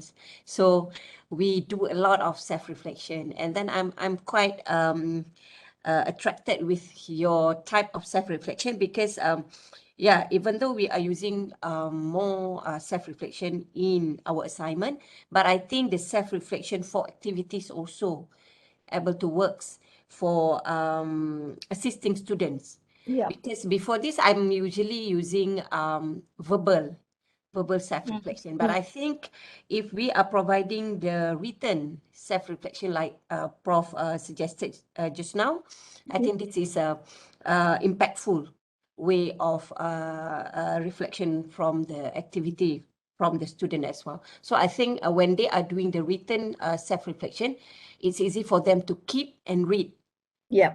and they can always remember whatever things that they are right in the self-reflection. So I think this is a very strong and powerful tool. Because the written self-reflection, actually you train them Mm-hmm. to to pull out their Mm-hmm. thinking into Exactly. sentences. Mm-hmm. Mm-hmm. Mm-hmm. Okay, Mm-hmm. so that later on they can communicate very well their feeling towards other. Because when you Mm-hmm. put in written form, they have to find the right words to explain their feeling. Exactly. Mm-hmm. Because in Mm-hmm. teaching in higher ed, it's not about to make sure that your student master calculus, know very well about programming. No, there are the Mm-hmm. soft part that you need to inculcate among your students. This is actually their self skills, self understanding on themselves. What are their weaknesses? What are their strengths? Because Mm-hmm. they are going to be our future leaders and Exactly. they will Mm-hmm. lead the nation. So this is Mm-hmm. where the sense of teaching them down to earth, care about themselves is very important nowadays in academia, especially we are public university. And I believe in UNIMAS, majority of our undergraduate students are B40. In UTM, 60% of them is B14. Okay, so this is where if you can able to create a person graduated with a high CGPA, with a complete skill on effective feeling, stable emotion, and so on, you are already developed a person who can lead his or her family in the future and help others in the future. I think Dr. Mazina know it very well because you counselor, isn't it? Yes. And you can see the power of motivation, isn't it, Dr. Mazlina? Yes, Power correct. of motivation can change students from those who did not attend classes to attend classes because of you. So be that kind of person in academia because we have our own roles. Although we are researcher, I'm also a researcher, a lecturer in research university. I have to produce paper, I have to do research, but it's not going to make me ignore and leave the students without any guidance. Okay, so it's very important nowadays.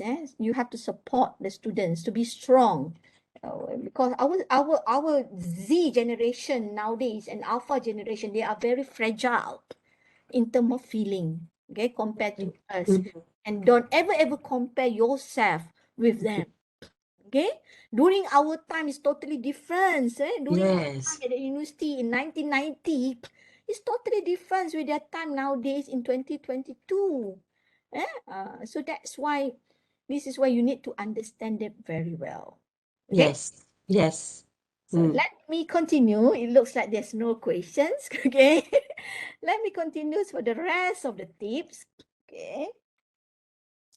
Tips number 16, okay, when you are in synchronized, you instead of replicating face-to-face activities, decide what is your student. So this is when you be in synchronized and you beside face-to-face, in asynchronous, you can also check your students. What are the things that they need to learn, especially in the online forum, and you will know the trend because in the log data of LMS, you can see how long they stay in your forum and so on. Be realistic, okay? You have to know that they might be at home and they are at their own homes, which is actually different condition, and that's why you have to keep it things simple and intentional. So this is where you need to be realistic. Okay, be clear, okay, on the amount of times to complete each learning activities. Okay, you have to know it's just a small learning activities, about 5 to 10 minutes. Don't drag the activities. And tips number 17, be empathetic. Okay, always show your generosity, flexibility, and compassion because you deal with human being. You do not know what are the difficulty, challenges that faced by the student. Okay, put yourself. You also have problems or challenges that you face. So student also have it. Might be in the morning class, and not during Ramadan lah. In the morning class, maybe they did not take their breakfast. They do not have money to buy a breakfast. So this is where you have to understand them very well. Be consistent. Okay, don't seek students' feedback about their workload, learning feedback. Be consistent on it. Okay, always ask the student, what are your problems? What are the things that I can help you, and so on. And be social. This will help to reduce anxiety, and by showing your kind gesture and respond to them. When you're able to make yourself as their colleagues, then they will reveal their challenges and they will be sincere in their own learning, and they will trust on you, and they will be feel trust on you. So this is where it's very important for us to be pleasant, to be excited, to be welcoming them in learning and so on. For example, yesterday in the morning, I received a WhatsApp from my student. He said that, Prof, last week you give us an assignment. Okay, I did not know, I did not understand this assignment very well. Can I have a WebEx session with you? She messaged it in the morning. Then personally, what I did is that I responded in the WhatsApp. I say, first I responded personally. I said that yes, we can meet around 3:30 p.m. I have about 30 minutes that I can allocate time for you to explain more about the assignment. Okay. And then what I did is then after that, I just put it in WhatsApp. In 3:30, I will set a time for for other students who will need to know more about the assignment. So they will say, okay, I will join it. Some students say that, Prof, I can't join it. I have other things to do because they are working. And I say, it's okay. I will share the recorded video later on. If you still did not understand it, feel free to set any session with me. So you welcome them to set a session.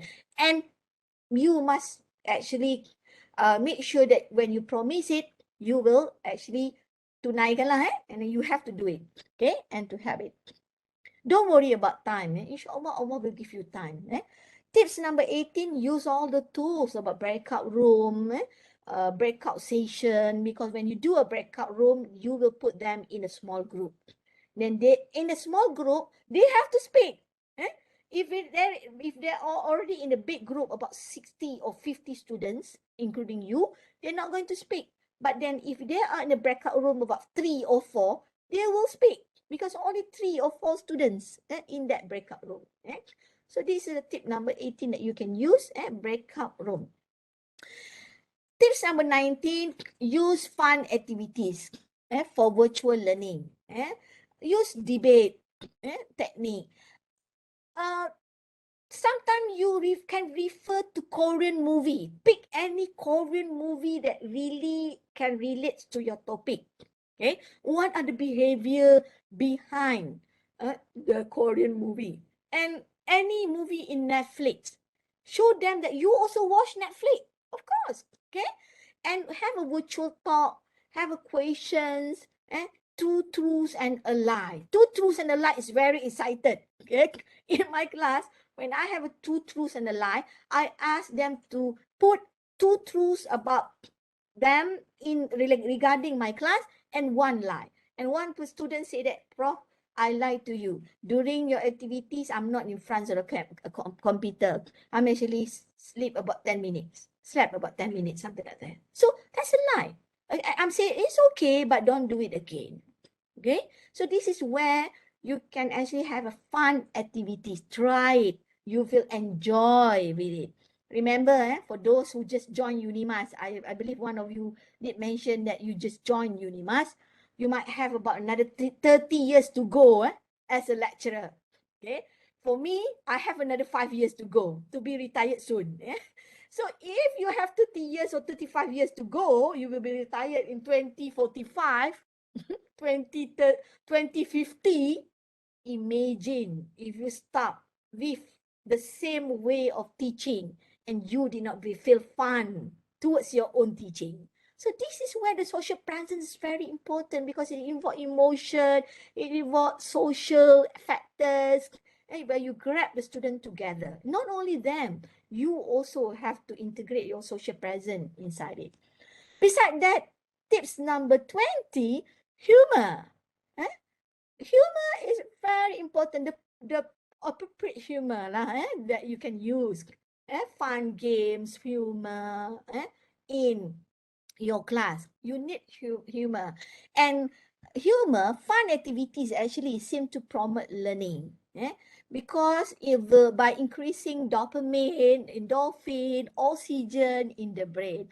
Don't feel stressed. This is where sometimes you have to tell the student, okay, before we start, everybody has to relax, feel happy, and we will play Kahoot first, just a 5 minutes game to refresh our mind. And so when your brain releases one of these chemicals, you will feel good. Okay, and through these activities, by embedding humors in your class, the student know that, okay, to relax from any stress that they face during this online learning, they have to hear some jokes, smile, so that these all the what I call it chemicals will be released and your brain will feel happy and feel good. Okay, that is what you can actually integrate in your online class. Beside that, how can we take common teaching strategies online? Simple common teaching strategies like think, pair, share. Those who actually implement informal cooperative learning, you know that we have an activity called think, pair, share. So usually in the class, you have a think, pair, share. You will give students content to review and digest, and pose a problem. But what you can do is that in online learning also, you can give it through forums. Through forum, you can do think, pair, share, where they will actually react, think in pair, think about it, and in the forums, they will post something to discuss about it, and they will share in their forums about the activities. You do not need to give this in the class. You just put in your LMS and then just remind them through WhatsApp. I already posted think, pair, share online activities. Make sure everybody contribute. What you need to do is that you just need to check it, whether they contributed or not. If they did not contribute, then you just remind it back. It looks like nobody interact in the e-learning, think, pair, share online activities. So this is how you can encourage them. Sometimes they say, oh, Prof, I'm really sorry, I'm busy with something. It's okay, you still have times tonight or tomorrow. Some such kind of word can encourage them to participate, okay? Tip number 22, I use this a lot now. Tip 22 is implementing the pedagogy, because pedagogy is about self-determined learning. Students have to decide their own learning. This will totally increase their social presence, okay? Because they will have to set their own learning. What do I mean by self-determined learning? Some factors I give them to self-determine. For example, one of the factors that self-determine that I give to them is topic. Usually, I will give them 3 topics. I ask them, which topic that you would like to learn next week? They will cast their vote, and the majority of them might be want to learn topic 2. Then I will focus on topic 2. And I'm asking question also, why topic 2? Because I just want to know. They always say, okay, Prof, topic 2 looks like easy and look like interesting, and we are quite common with it. We want to learn it first. Okay, I go for topic 2.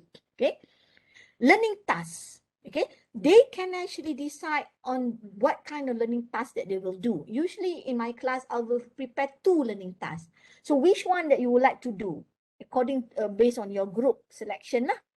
So I give more than one types of learning tasks, so they can select it. Okay, assessment format, very interesting. I give them a format of, I give freedom for them to select assessment format, whether they would like to send the assignment in the formats of PowerPoint slide, Microsoft Words file, blog, or infographic. That's the 4 types the assessment format that I give it to them. Okay, so they can report in terms of assessment report format.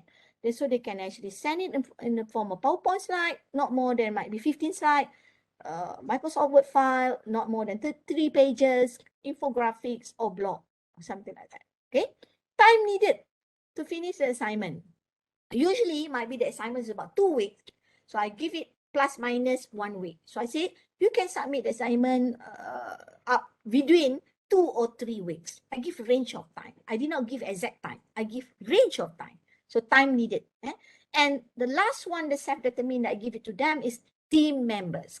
They can select their team members, but I give them rules and regulations. To select the team members, you must have a reason why you select the team members. Sometimes they say, yeah, I select this team member because he's my classmate, he's my roommate, Prof. If they are in the campus, if they're already in the campus, they say, he's my roommate, Prof. Or sometimes they select because he's actually staying in the same area, Prof. That's why I select this student as my team member. It's okay, okay? And then you can see whether, because you would like to create comfortable learning environments to them. And another example that self-determined learning task, this one, example, the resources, the choice of case study, the roles in the group work, dynamic variables in maths engineering problem, okay? When I teach a programming, I give a dynamic variable. They can set their own values in the programming problem. And I had friends who teach statistics. He used a dynamic variables in the statistic exam question. meaning that in the final exam question, the student have to analyze the data. So they give a data file, okay, that row number 1, column 1, 1 to 10 is empty. The student has to key in their own number from 20 to 30. They give a range of number lah because they have to simulate. And the finding will be significant or not significant, regardless of what numbers that the student key in. And the numbers must be unique, not going to be the same numbers like others. If you do that, you can avoid plagiarism for take-home tests. And during the MCO, we have to conduct statistic tests for through a take-home test. So one of the ways that we use at the faculty to avoid plagiarism, we ask the student to key in their own data in the statistic in the data file, Excel file though. So we put a range from what numbers to what numbers, because we have already estimate whether it's significant or not, regardless of what numbers that the student key in. So what happened when we check the final exam answer later on, it will be a unique significant value to all the students, but the significant result is totally the same. This is what has been done by a group of statistician lecturer, statistic lecturer at our faculty. They sat together, they decide on this. That is one technique that you can do to avoid plagiarism and so on. So this example of my templates for pedagogy, I self-determine on the video, self-determine on the group members, self-determine on the learning task, self-determine on the resources. They have to set it, their own. Another one, self-determine in terms of articles. So this is another example. Self-determine on topic to be discussed. Self-determine on topic, this one, I give 3 or 2, 4 topics, combination of topics. They can select it. They can select how the group would like to learn the suggested topic through a group discussion, to reading article, or to self-learning. I give freedom to all of them, so that there will be sense of belonging because it's according to what they want. Okay. Assessment method also, I give a self-determined assessment method in terms of point. I put it here 10 marks. What do your group want is going to be from 10 marks. Is it 5% on group presentation, 5% on self-reflection, or 3% on group presentation, or 7% on self-reflection? They can select. It's flexible group and individual report. For example, here, they can send in the format of PowerPoint, WordPress, or Microsoft Word. I give freedom to this. So this is another technique. You can increase social presence to them. Another thing, this one, I give an example of assessment mark method. Time duration, I give range usually. And I also encourage and allow personal agreement. You requested special duration for assignment, I will give you KPI and expectation on the quality of submission. There is one student who requests it. He said, I need more time, Prof, but I'm sure that I will give you quality assignment, okay? I give extra works and so on. Team members, use a wheel of fortune sometimes, a concept as tools for group members if you want it to be totally randomized selection of group members, or they can also select their own group members, but when you go to the second activity, you want them to change to other group members so that they can learn from others. Tip number 23, use Google Slide to identify student learning. This is what I did in my class. Each student will be given one slide with pictures. I put effort. I copy paste their pictures to the slide. This is not, they are not the one who copy paste their picture. I'm the one who copy paste their picture.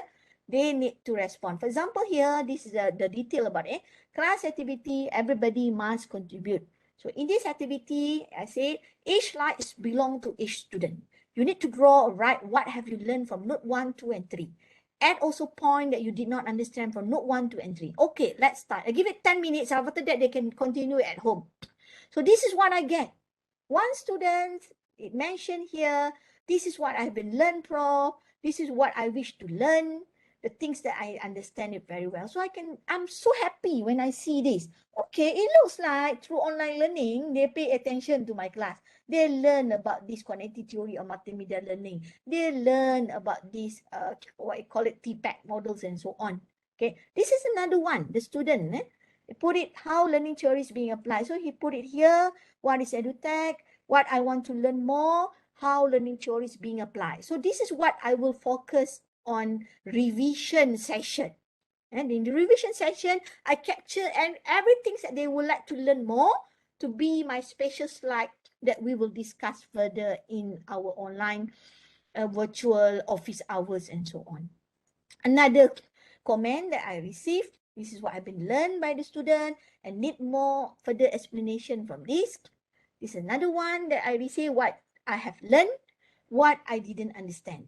And this is an international student, 35%.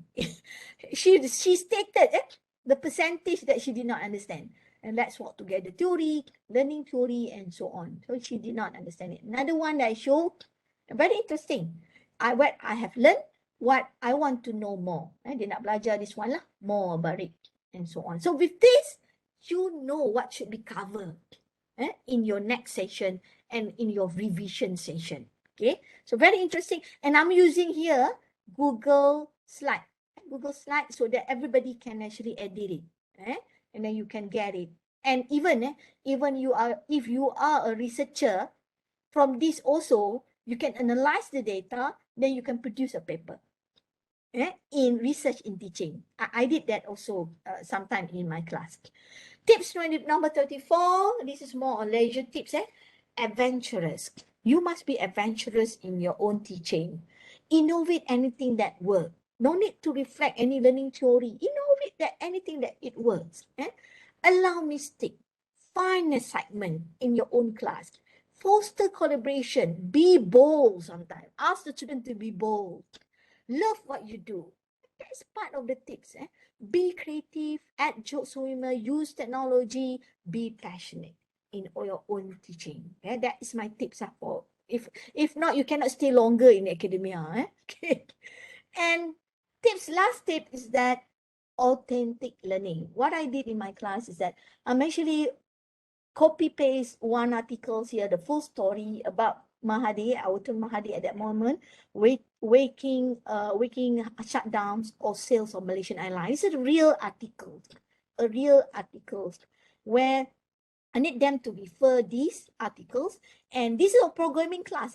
They have to create online voting system using Adobe Dreamweaver and PHP on this issue. So this is where authentic learning takes place, where you grab any paper articles, newspaper articles, and put it in your class and ask them to reflect on it.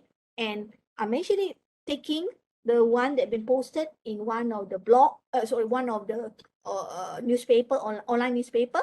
I put it here, and then I ask them to do a programming behind it. Okay. So can you see it? How you can use the authentic learning story inside your learning? Okay, I'm done with 25 tips. Let me stop sharing and welcome any Q&A before there's a summary a little bit on my session for today. Okay, any questions on that 25 tips? And we have another about 2 minutes to go. So Alhamdulillah, I able to deliver it from within the times given. Okay, any questions before I give a closure on our sharing session today? Anyone? Do you have any question to Prof? If they have no question, I have a question, Prof. Okay.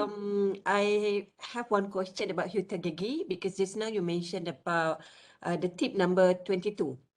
Okay. Using Teknologi approach in your teaching and learning. So do you have any specific years of study of the students in order for you to implement the Teknologi? Can you repeat it? Do I have what? Do you have any specific years of study? Oh, years of study. Yes, years of study of students in order for you to implement this approach. Okay. Actually, this approach you can actually implement at any level. Okay. But you have to know that if you start it with the first year student, you know that they are totally new to self-determined learning. They are from the matriculation college, or maybe they are from STPM, where you know that in school or matriculation college might be, and they're used to what has been set for their own learning. They're not being given freedom to decide on their own learning. So if you teach the first year students, you need to scaffold them more. You need to guide them more. And the activity is not going to be a complex activity. Not going to be a complex activity.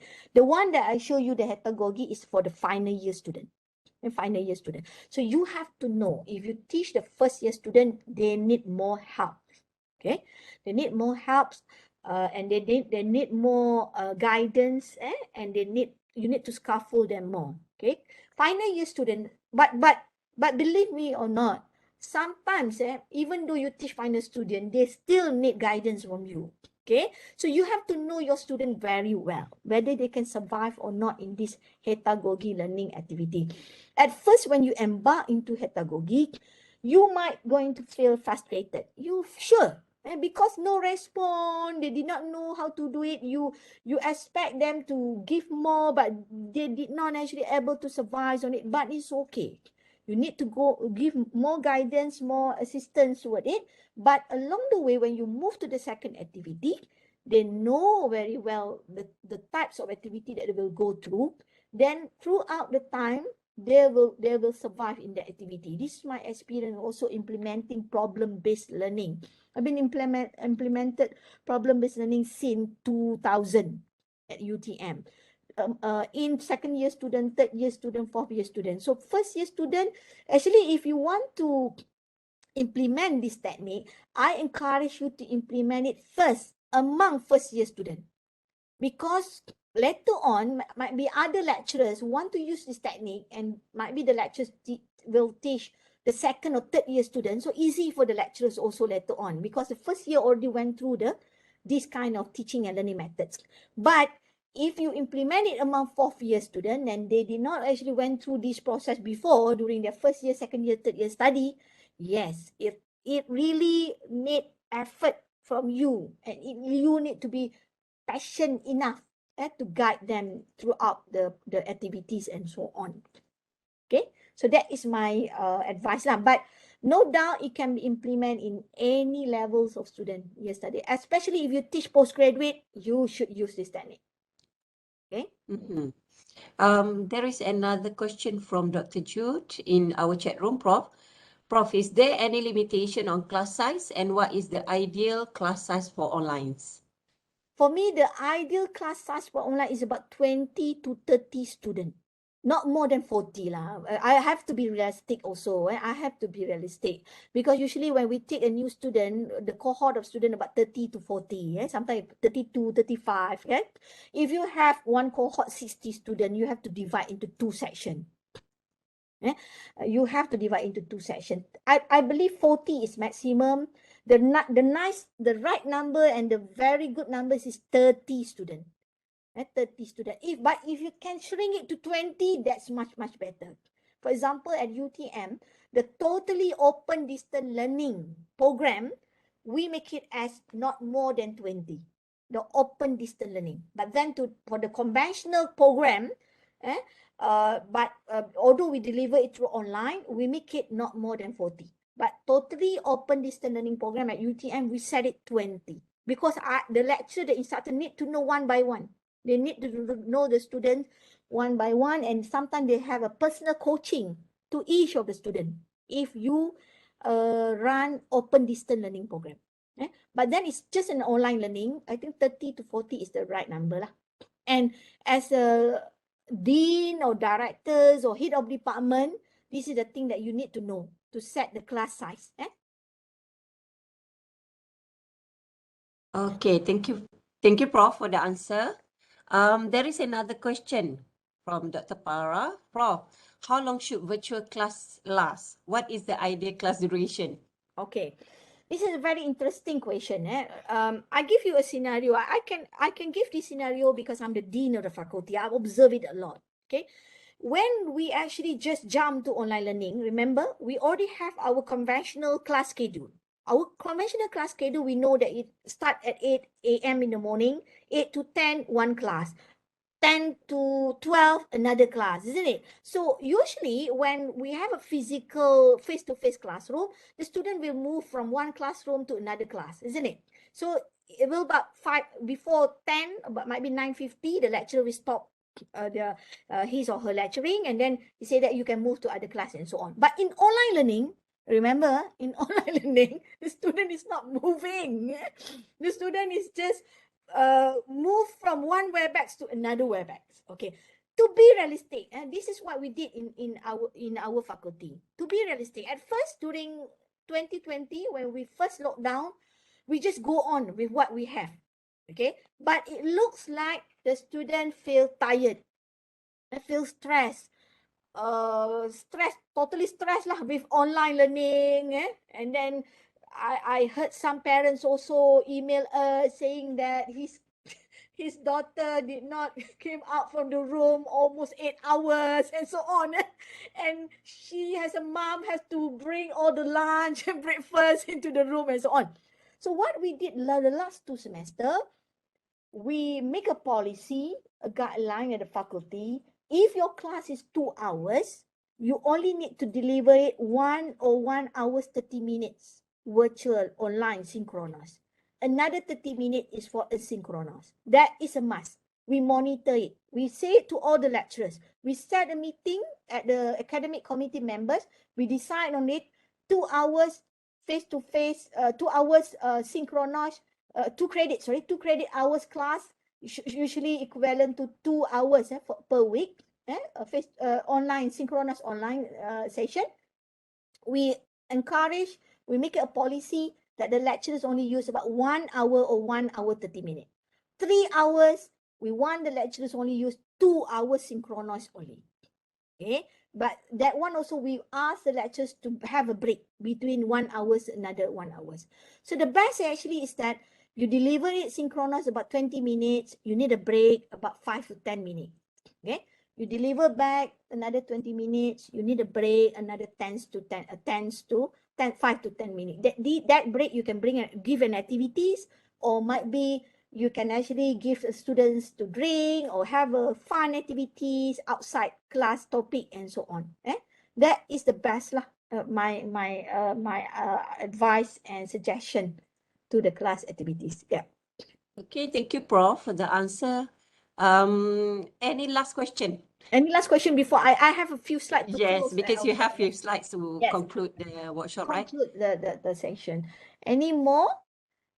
Okay, if not, If not, let us- yeah, let continue, us Prof. continue. Yeah, if I continue. Okay, the last one that I would like to do with all of you is that after I share you all the 25 tips, do you have ideas on how to create social presence in your online class? Let me copy the Padlet. I would like to see it so that it will create my own satisfaction also, spending 2 hours with all of you. I hope that you will get something. Let me put it in chat. Okay, go to that Padlet. Okay, I just want to know that if you have ideas what you should do for your class next week, because I believe next week UNIMAS still have a lecture because before we having our Ideal Fitri. Okay, I hope you can get at least one ideas to do or to create social presence in your online class next week. Okay, let us wait any response from our friends. This is what you should do also in your class. You start with a Cohesion, you have an activities, you have a break, and at the end of it, you have a closure activities also. Okay, before you end your online class session. I'm still waiting. This is what you have to do also with your student. If you're waiting for something, you have to inform the student, I'm still waiting. Okay, 1 minute teaser. Yeah, that's nice. That's something to think about and look forward to work well so far. Yes, you can do that. And 1 minute teaser to the next class. You can give it more. 5 minutes is still okay to give them to get along and so on. Okay, I'm still waiting for the second one. Sometimes you have to feel excited on it. And this is where you will force them to type. Okay, I'm forcing all of you to type. Anything that you will do or create social presence. Lebih yakin to do online or physical class now. Yes, try anything that works, go for it. But later on, if you thought that you would like to join any teaching in innovation in teaching competition, then you try to reflect it with other learning theories that related to your activities lah. Because you have to be familiar enough with the activity that you will conduct in your class. Anyone? Is there any third opinions from our friends from UNIMAS? Maybe you are typing something. Okay, let us wait for it. Okay, I love doing reflections after each of my class. That's good. It's amazing to read their reflection, which most of the time I'm learning from them as well. Yes, the reflection, what you can do also, the reflection can be in the form of Google form to ease the students. And sometimes the student did not they did not want to write. They want it to be in the formats of they can just type it using handphone and so on. So you can do your self-reflection form in the form of Google form. Or might be in the format of Google Doc. Also, each student, you allocate one file in your Google Drive where they can do directly through the Google Drive self-reflection on your teaching and learning. Okay. Remember also use a flip grades also to introduce yourself, record your video, and so on. I believe, I hope that that's going to be the new what you call it, point or tips and tricks that you can do next semester when you have your online class to increase the social presence among your students. We have the fourth one from our colleagues from UNIMAS? Let us wait another 1 or 2 minutes. Okay. Anyone else? Okay.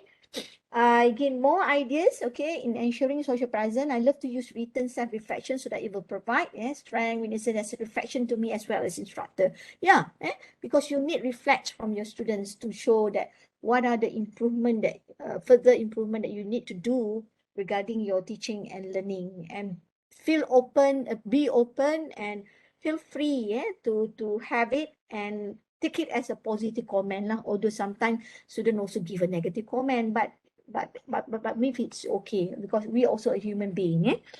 Okay, it looks like we only have 4 from here. Might be some of you still typing. Later on, I will check it back. Let us continue with some few slides that I would like to close our sharing session.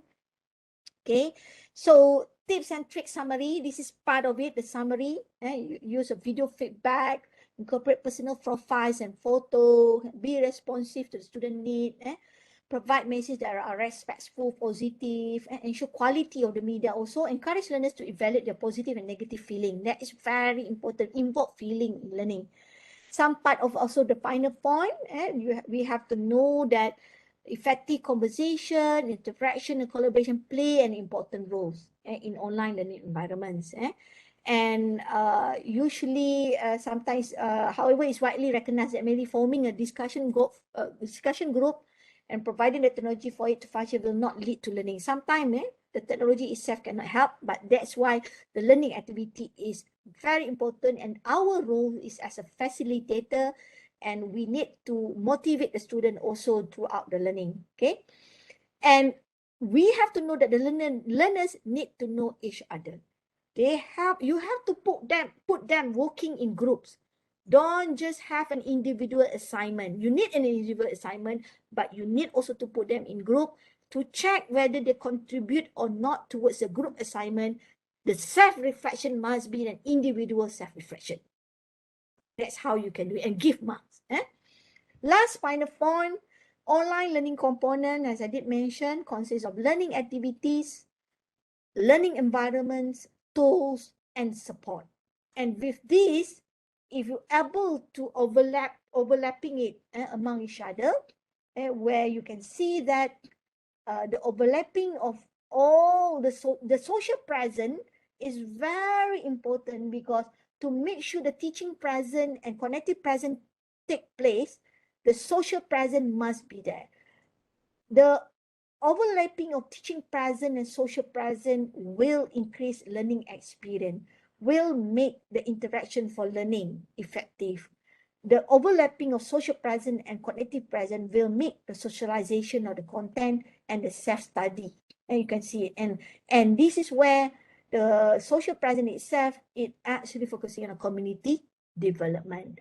And the last but not least, when you look at the social present in terms of low, high, okay, you can see that if you only use tool, you use WebEx, but you did not design your learning activity, you did not design your PowerPoint to be interactive, you did not use your personality as attractive as much you can, then it will only focusing on low social present. This is actually more on telepresent, co-present, share space, proximity, reactable, and awareness. But when you try to include more emotion on it, you express your emotion, you respond, you participate, you respond to their message, you use inclusive language, a professional language, and in the right tone, and so on, you will increase the high present. So this is actually my remarks and closure on how to actually integrate or how to increase social present between the instructor and the student. So with that, thank you very much. I hope you learned something from my sharing session today. I'm so happy also to share it to all, so that we can actually continue to be, I think, a scholarly educators in Malaysian university. I think that's all. If any might be some of my sharing session not fulfill your expectation, that is part of my witnesses lah. Okay, that's all. Dr. Mazlina, I pass it to you. Thank you very much. Thank you very much, Prof, for your insightful and informative sharing. We gained a lot of information about how to ensure the social presence with students during online. But I think because some of us already have a physical class, but it is useful for us as well for the physical class also. So I think I would like to conclude the workshop for today's. Okay, along the time, for 2 hours, we already learned a lot of information about what is the social present, and then Prof provide us with the element and the component of social present, and the most important part, Prof also providing us with the 25 tips of implementation of social present with our student during the online, and it is also useful for physical class as well. So thank you very much, Prof. Please apologize us if we have any hiccup from our side as a urus setia. And then insyaAllah ada masa next time kita boleh invite lagi Prof to the UNIMAS. InsyaAllah mungkin physical workshop next time. We never know. Okay, so thank you very much for your valuable presentation, and I hope that all participants are able to empower your social presence with your student during online or physical class. With that, we end our session for today. Stay safe, salam Ramadan, and thank you very much to Prof, and thank you very much also to all participants who are participate our workshop today. InsyaAllah jumpa lagi pada minggu hadapan untuk slot session seterusnya untuk minggu hadapan. Thank you very much to all participants and your cooperation.